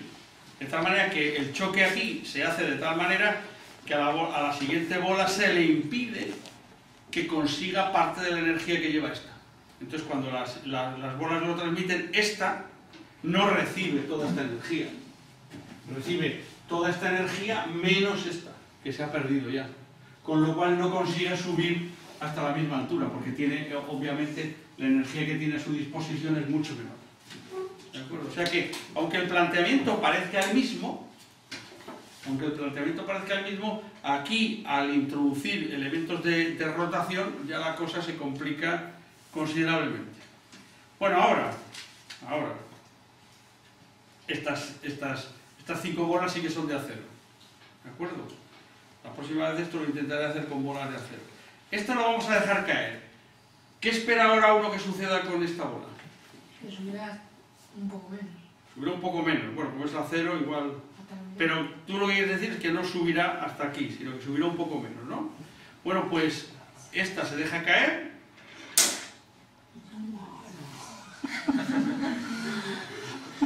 Sorpresa. Sorpresa. Bueno, entonces, ¿qué es lo que puede estar pasando aquí? Que ahora es magnética. Que esta bola, si uno se fija, no es igual que las otras. Es un poco diferente. Entonces, lo que uno ve aquí es que aquí tiene que haber algo donde hay energías cinéticas, pero ya la energía potencial no debe ser muy importante. La energía potencial gravitatoria no es muy importante, porque parece que viola el principio de conservación de la energía gravitatoria, porque parece que se consigue subir la bola a más altura de la que parte, cuando en realidad no debería. ¿Eso qué significa? Significa que aquí hay algún tipo de energía que no es gravitatoria, que no tiene que ver nada con la gravedad. Y para que se vea que no tiene nada que ver con la gravedad, si esta bola la dejas caer desde una distancia tan corta como esta, sigue subiendo lo mismo.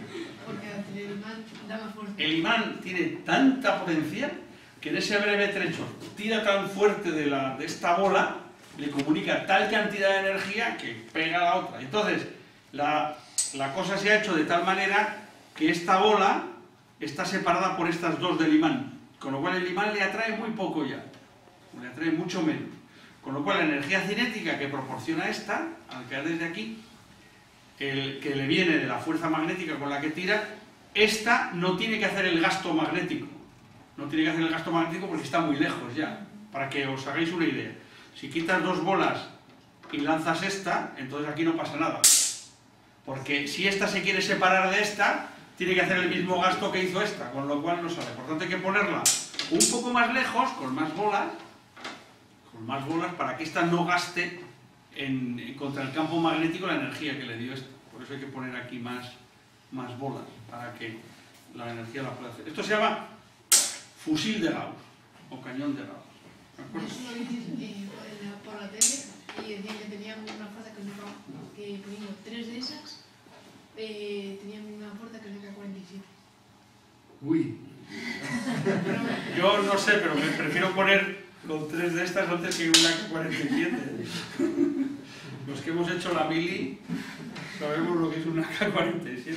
Pero bueno, si tú me lo dices, yo me lo creo. Y en cuanto el presidente de alguna comunidad autónoma o del gobierno quiera hacer el experimento, se lo proponemos rápido y que lo haga. Bueno. Y si la que baja es la impactada, entonces las frenan todas. No, yo no lo he hecho nunca, pero lo podemos comprobar. Para que se vea que yo, en el momento en que me preguntan algo que no sé, tampoco soy tan listo. Yo mi impresión es que esta va a tener energía cinética, va a golpear y esta va a salir también disparada. Yo creo que no la conseguirá retener. Menos. Lo que pasa que igual... No, menos no, porque esta está más lejos. O sea, cuanto más lejos esté, menos le atrae el imán. Pues sí ha subido bien, ¿no? Pasa que las otras no le debe transmitir bien. Porque la idea de que esté el imán aquí es que estas estén muy bien unidas. De tal manera que el choque no las separe. Cuando es el imán el que baja, estas se separan. Con lo cual la efectividad en el choque es un poco menor. Pero efectivamente, en principio, sí sale lo mismo.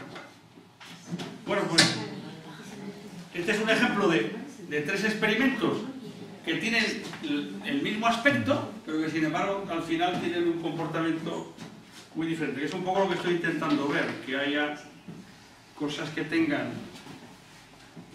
o aspectos muy diferentes y una base común, o un aspecto común y luego un comportamiento muy diferente. Vamos a hacer este otro. Yo tengo aquí una serie de dispositivos. Esto es una botella que no se llama Ana. A ver, este es otro aquí. Bueno, si eso los hago. Bueno, entonces ahora tengo este otro objeto. Tengo este otro, ahora explico lo que es cada uno de ellos y ahora hago los experimentos. Bueno, esta botella, en principio tiene aquí un tapón, este tapón tiene un agujero en el centro, tapón doble. De tal manera que si esta botella le das la vuelta, con mucho cuidado, se encuentra en una situación un poco curiosa, y es, en principio el agua está en una cota superior, y el agua de manera natural tendería a descender. Pero se dan un conjunto de circunstancias que hacen que el agua no consiga organizarse. El agua, porque lo que tiene que suceder es lo siguiente: el agua quiere bajar y el aire quiere ascender, porque es menos denso. Pero resulta que entre el agua y el aire no consiguen organizarse para que yo bajo y tú subes. Pero si coges y haces esto, bien hecho,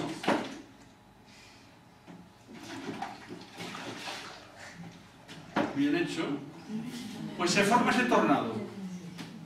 Ese tornado es la forma en que se organiza el sistema, de tal manera que el sistema hace que el agua salga por las paredes, está saliendo por el tubo, por las paredes del tubo, y el aire está subiendo por el ojo del tornado. De tal manera que el aire está subiendo hacia arriba y el agua consigue bajar hacia abajo.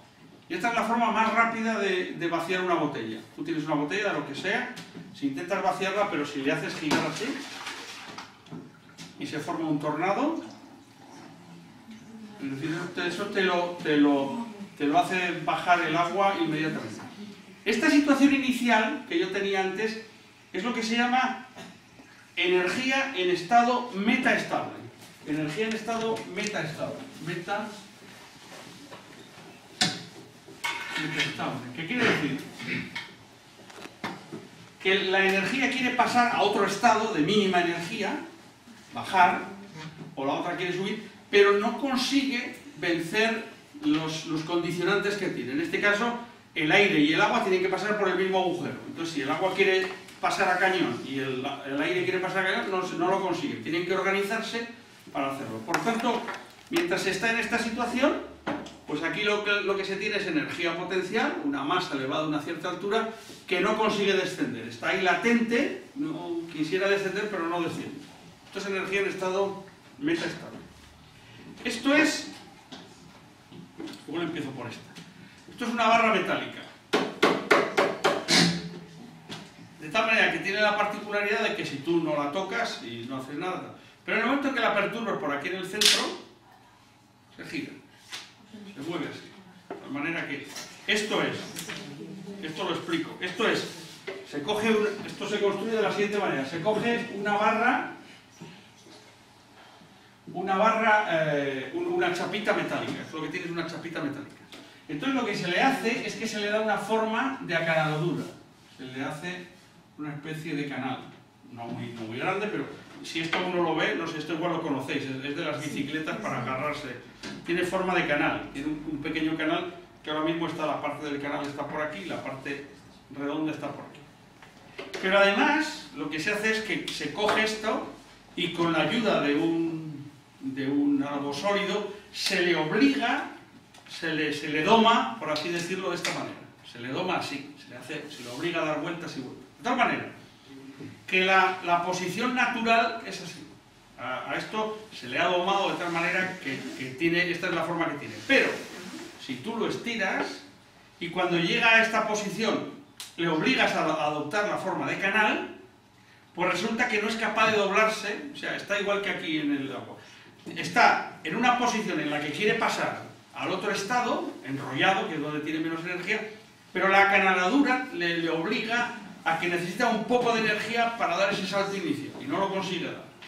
Entonces, si tú con la ayuda de los dedos le das aquí con una pequeña ayuda, entonces esto se dobla. Ya le haces saltar y la energía que él quiere liberar, la energía que tiene en estado metaestable, ya consigue saltar y ya pasa al estado en el que se quiere encontrar. Por ejemplo, este otro. Este otro es una semiesfera de plástico. De tal manera que esto, en principio, le gusta estar así, pero si tú le obligas, se puede poner en esta posición. Y en esta posición está estable. Tiene una cierta cantidad de energía interna, igual que la bola aquella, pero la bola que yo dejaba caer al principio era como un muelle, caía y lo recuperaba. Pero esta es como un muelle como un poco raro, es como un muelle que lo llevaras y luego lo fijaras, ya no lo dejaras moverse. Entonces, este sistema lo que está esperando también es una pequeña perturbación para liberar la energía, igual que hemos hecho aquí y aquí. Y esa perturbación se le puede dar, por ejemplo, no quiero romper nada, dejándolo caer sobre la mesa. No. Y libera la energía. De tal manera que, no lo quiero hacer aquí porque llega hasta el techo. De tal manera que en cuanto llega al suelo, se deforma lo suficiente como para volver a la otra posición. Y en ese proceso, pues lo que hace es que esta parte golpea contra el suelo, hace una fuerza muy grande y el suelo hace una fuerza sobre él.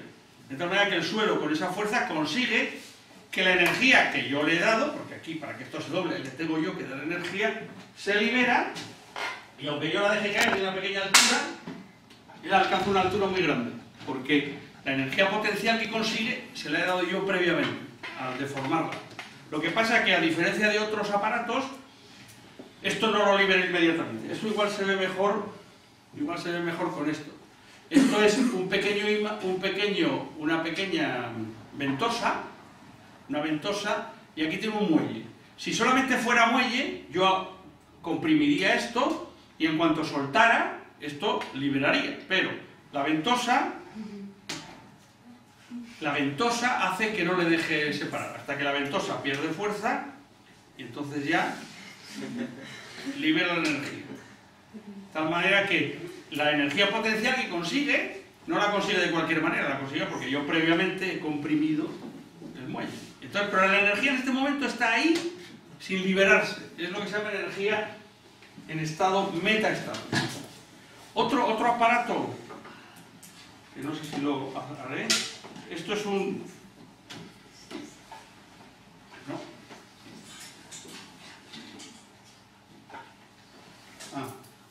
Lo estoy haciendo mal. A ver. Pues sí. No sé qué es lo que pasa. sé qué le ha pasado, pero... No, es que a veces no lo usas durante mucho tiempo, pero bueno, ya lo arreglaré.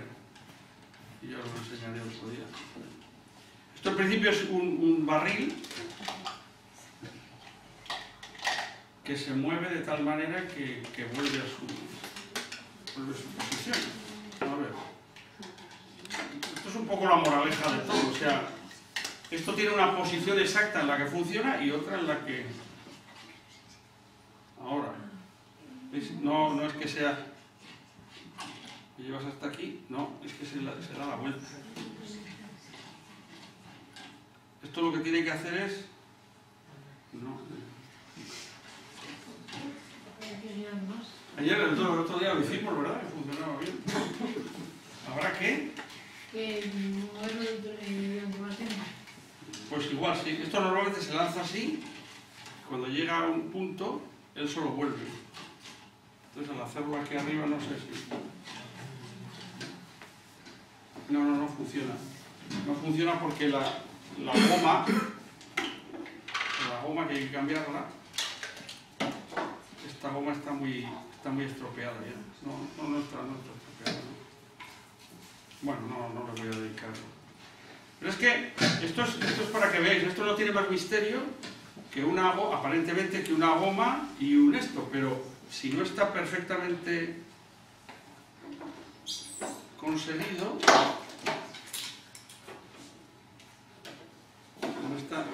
si no está perfectamente equilibrado, pues no. Bueno, pero no voy a perder más tiempo.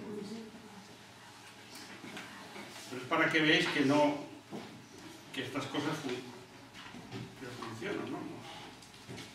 Además esto es un juguete que se puede construir con relativa facilidad. Bueno, luego... No sé lo que le pasa. Bueno, no funciona. Ya lo haremos funcionar. Otro día os prometo que... Y esto es otro sistema. Esto es un líquido que este caballero, ¿cómo te llamas tú? Óscar. Óscar va a tocar y va a decir, tócalo un poco.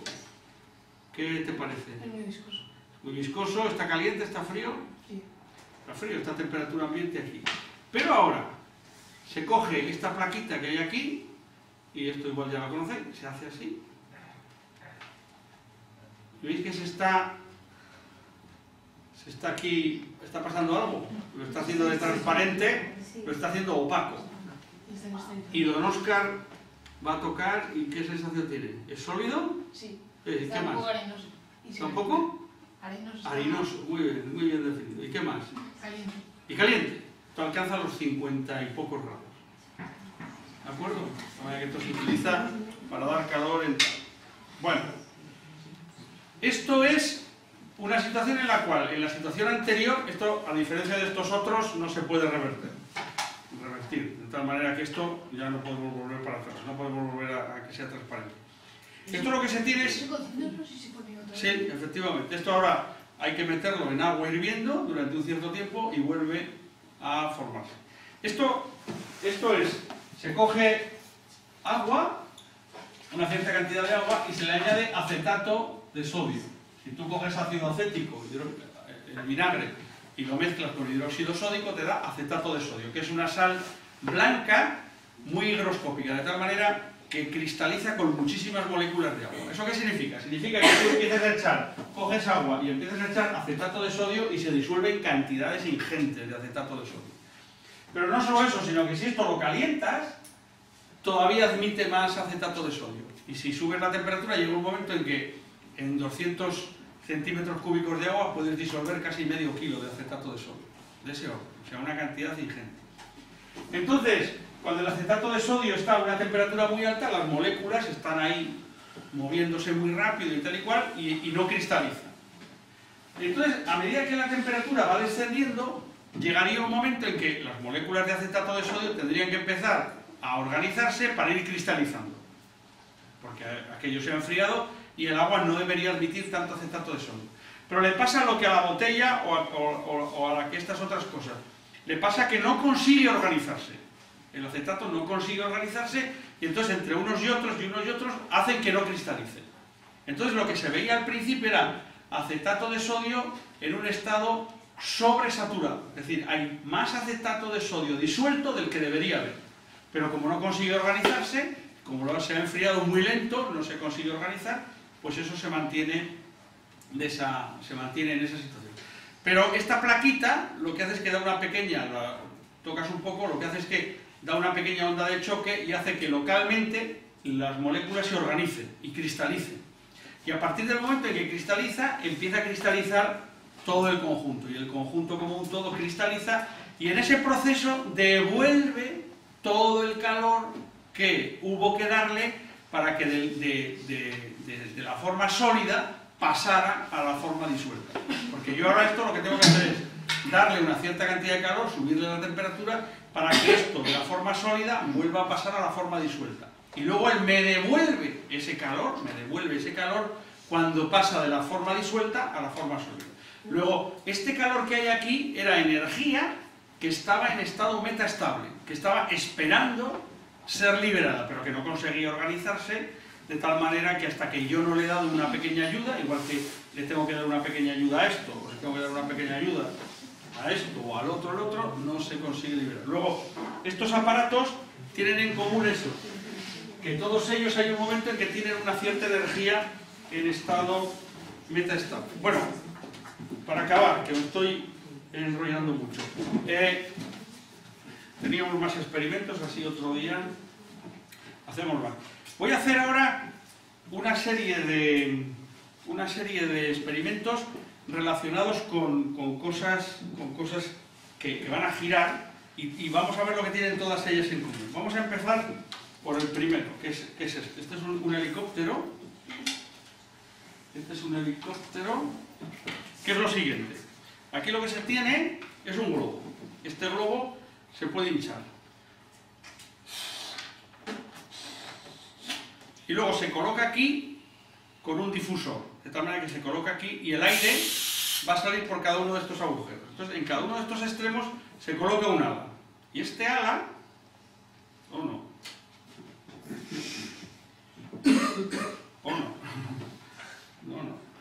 pues ya lo hemos fastidiado.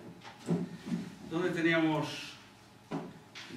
Es que todo, cada ala va con su, el ala encaja bien aquí, que es el suyo, en este difusor, pero ahora el que no encaja bien es la parte de abajo, que es de otro. Pero teníamos por aquí los helicópteros. ¿Dónde estaban los? Hay una caja ahí. Sí, pero aquí. A ver, si este... No sé si este será. Este creo que es. Bueno, insisto en ello, es decir, esto es... Hasta la cosa más nibia tiene que estar... Entonces, este helicóptero se hincha, y si no lo hago muy mal, asciende. De tal manera que... Ahora lo voy a ver. Estos son 3 alas y lo que es interesante aquí es cómo están inclinadas las alas. Exactamente lo mismo que sucedía aquí, en el caso del... Bueno, aquí antes tengo otro helicóptero. Este es un helicóptero... Este es un helicóptero eléctrico que funciona. Esto va a girar así. Y el helicóptero lo pongo así. Yo lo tengo en casa. Ah, muy bien. Esto se le hace girar. Y cuando lo sueltas, sube también muy bien. Parece, fijaros que esto sube muy bien, porque está muy bien equilibrado. Ahora me fijo también en la forma, los voy a relacionarlos todos ellos. Este igual.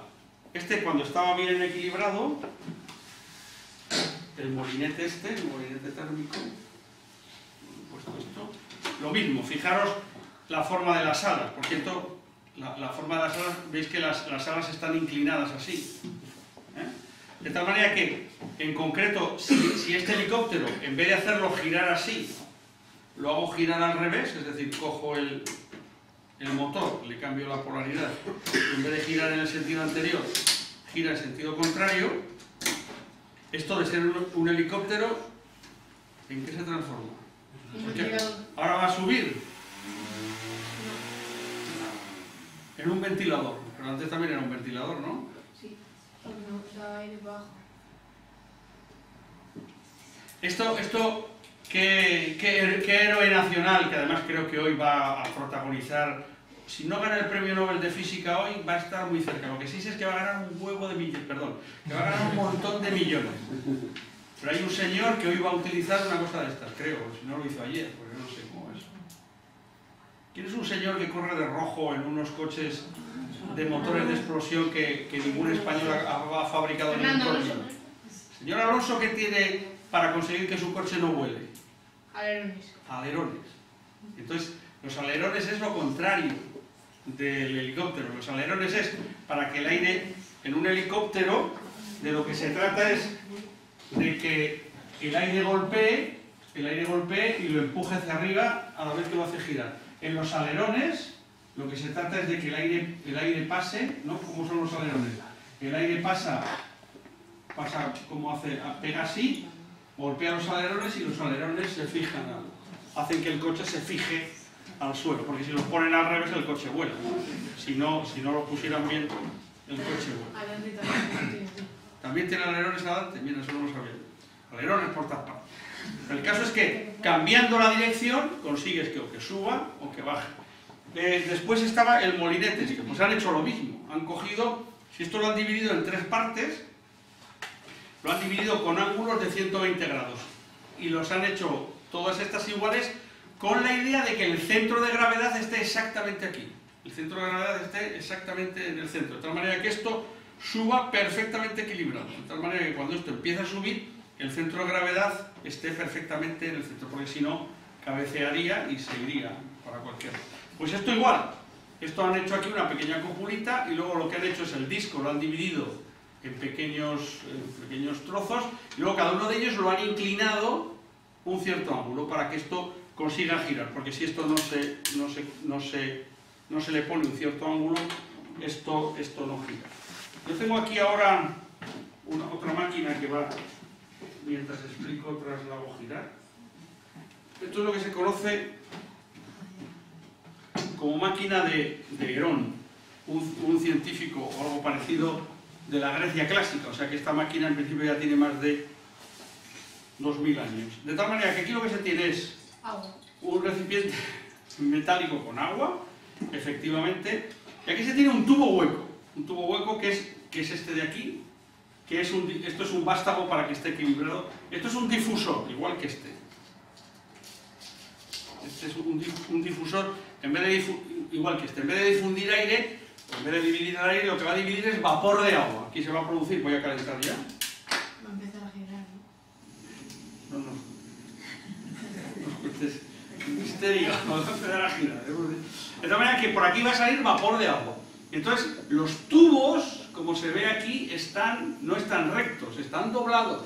Y ahora veremos cuál es la razón. De tal manera que el vapor va a salir por aquí, va a recorrer el tubo y en ese proceso el tubo va a cambiar la dirección del vapor y el vapor va a cambiar la dirección del tubo. Luego tengo otro aparato por aquí que es el radiómetro, que esto es un poco más curioso. Esto es como un molinete de estos, pero que está encerrado en un recipiente al vacío. Y entonces lo que tiene aquí en el interior es, ahora lo explico, ahora lo describo, son 4 cuadraditos que están pintados alternativamente, a ver si consigo yo quitar esto, que están pintados alternativamente de blanco y de negro. De tal manera que cuando este radiómetro se ilumina, comienza a girar. ¿De acuerdo? De tal manera que aquí es la electricidad, aquí es el aire, aquí es la llama de una vela, aquí va a ser el vapor, si es que esto consigue, y aquí es la luz. Y aquí es la luz. Igual ponlo más al medio también, ¿no? ¿Está desnivelado? No, el fuego. Ah, el agua, el fuego, el volcán. Esto está así también. También tiene que estar bien equilibrado eso. Bueno, veis cosas que... Y todavía tenemos aquí otro molinete, que es este.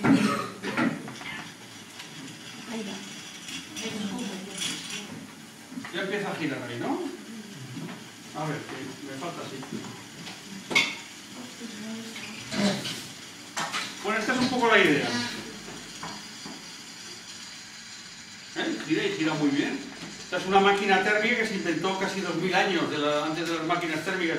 Lo que pasa es que en la época de los griegos no necesitaban energía mecánica porque ya tenían esclavos, de tal manera que para hacer cualquier cosa con los esclavos te funcionaba. Pero ya en la época posterior,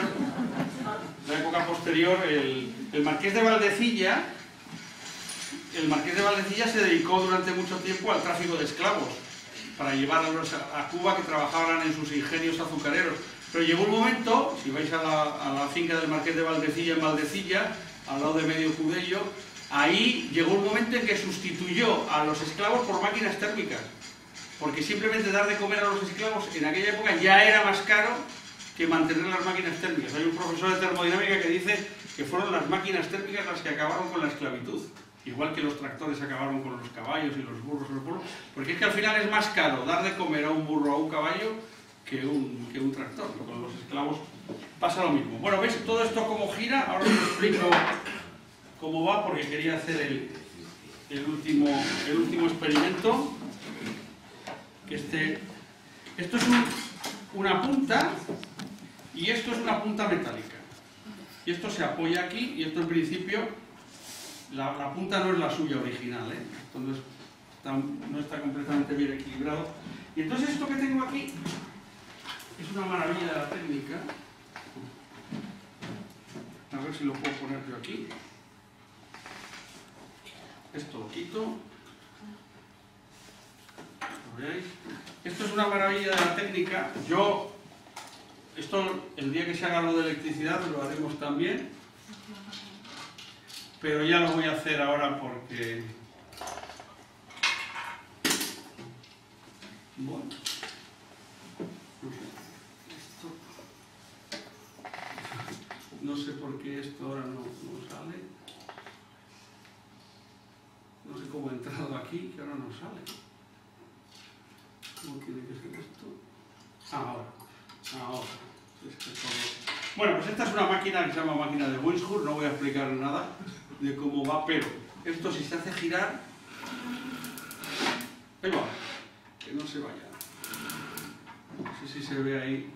¿Se ve que saltan unas chispitas? Sí, se oye. Pero cuando se... ¿Veis que salta una chispa un poco...? Este no es el sitio suyo, esto hay que prepararlo.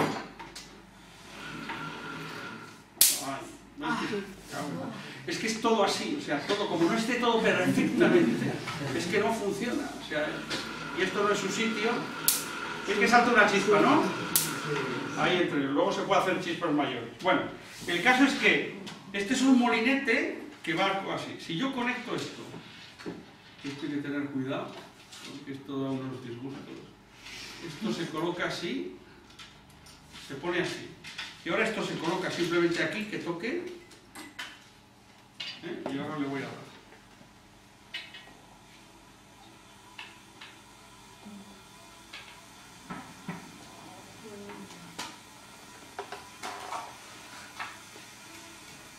Ayer, no sé si será la humedad otra vez,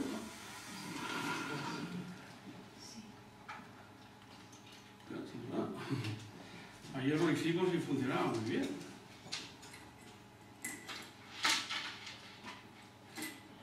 No sé si está tocando bien o no. ¿Cuál es la cadena? No sé qué era, pero yo ayer lo hice y funcionaba, se movía muy bien. Qué cosas. Igual es que tiene que estar así. Ahora se me va a contar. No, pero ahora la cadena le va a molestar. Sí, pues ya lo siento en el alma, pero...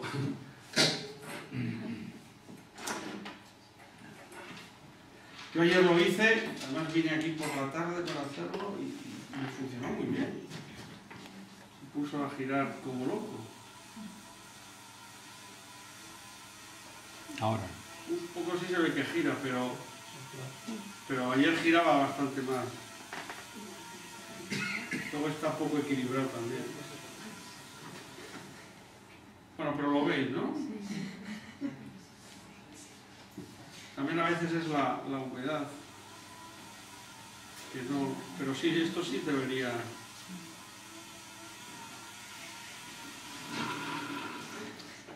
Qué mal me sabe.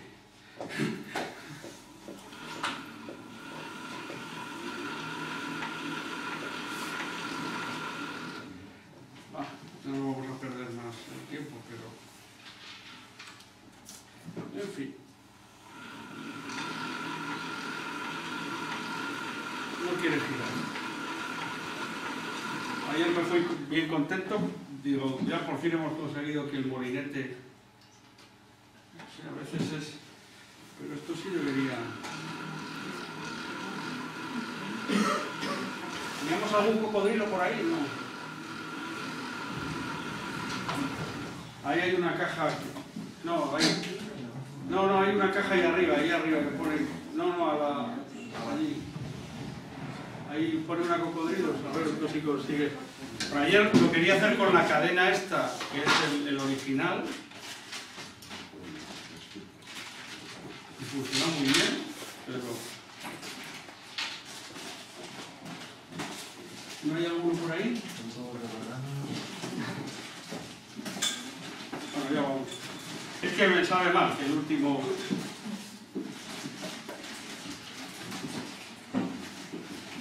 Sí, hombre. ¿No son de cocodrilo? Sí, no, bueno, más contacto, los cocodrilos funcionan. No, son un corte, no sé, es más... Teníamos que tener algunos buenos.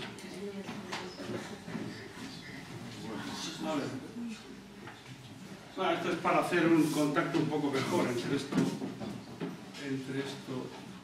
y esto. Voy a intentar que haga buen contacto eléctrico. Si esto no funciona ya es porque es algo que no...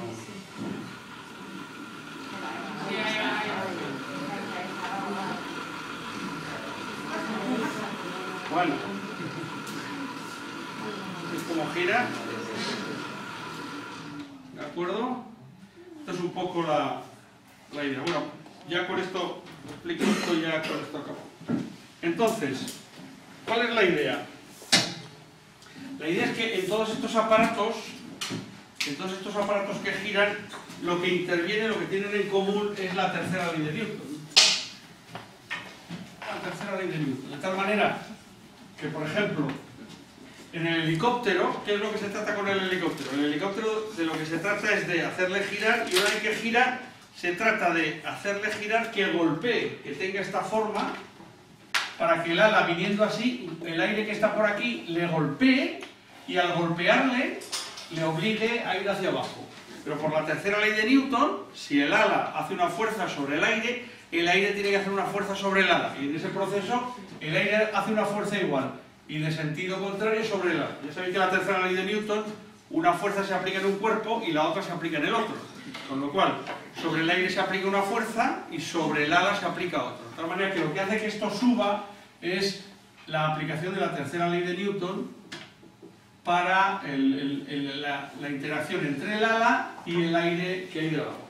En el caso del molinete, lo que sucede es algo parecido, pero ligeramente diferente. De lo que se trata es de conseguir que el aire suba, golpee el ala, se desvíe, de tal manera que el aire viene así y se tiene que desviar. En este proceso hay que hacer el ala, tiene que hacer una fuerza sobre el aire tendería a subir en línea recta. Se encuentra con el ala que le obliga a desviarse, le tiene que hacer una fuerza para que haya una aceleración. Y entonces lo que sucede es que el aire caliente que está subiendo ejerce una fuerza sobre el ala, que es al final lo que, si esto lo tenéis aquí rotando y tenéis cada uno de estos álabes, pues sobre cada uno de estos álabes los han construido de tal manera que aquí hace una palanca que obliga a que todo esto se mueva. Y de nuevo es la tercera ley de Newton. ¿Cómo se aplica aquí la tercera ley de Newton? pues es la forma del tubo.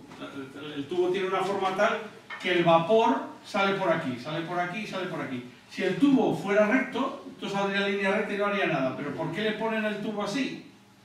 Porque el vapor tiende a salir en línea recta, golpea al tubo. El tubo desvía el vapor, pero el vapor desvía el tubo, ejerce una fuerza sobre el tubo. De tal manera que el vapor, a medida que va saliendo, va golpeando plin, plin, plin, plin, por las paredes del tubo, que le obliga constantemente a girar.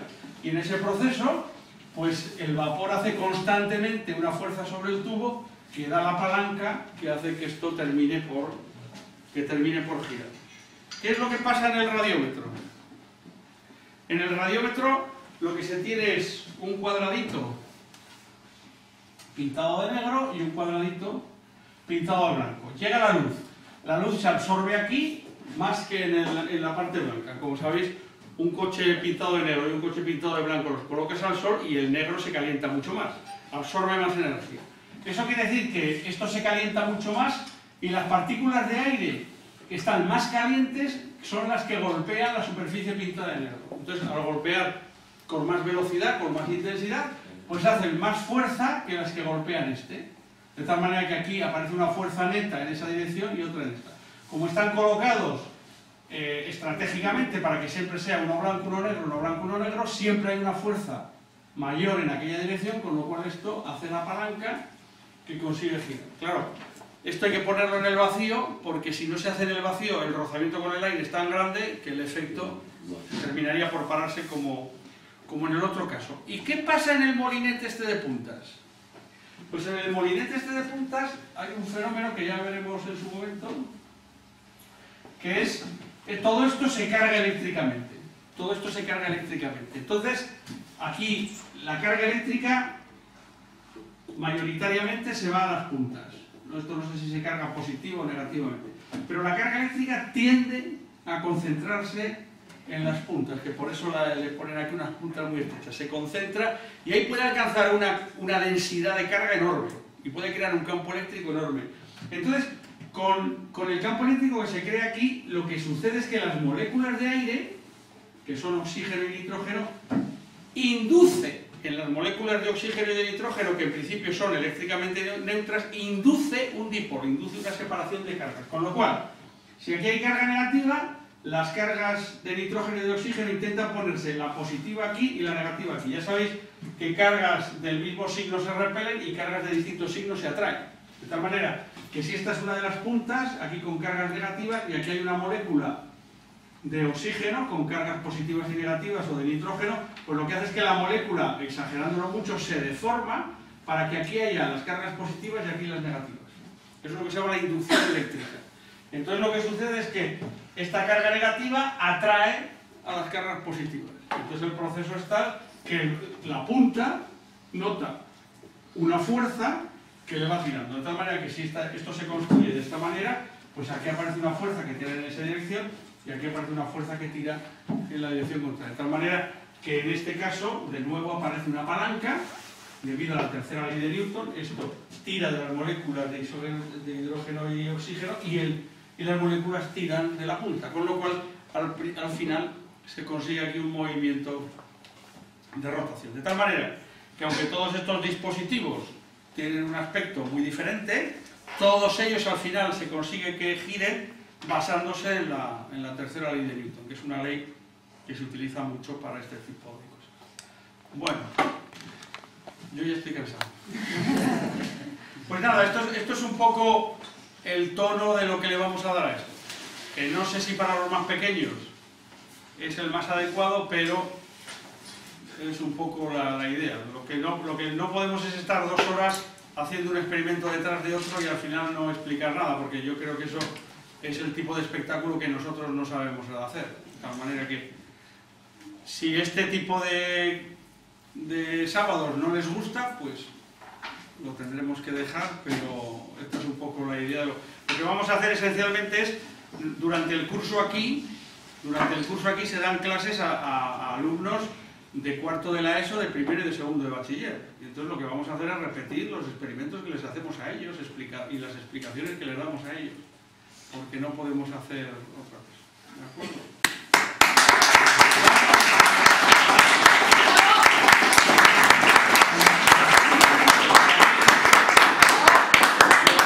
espero es que la gente joven aprecie lo que son los aparatos bien construidos y que aprendan algo, y que el día de mañana, cuando vean algún fenómeno, pues lo relacionen con esto. O sea, que si han aprendido algo, era el objetivo. Tenemos más cosas, ¿eh? O sea, que todavía han quedado muchas cosas por...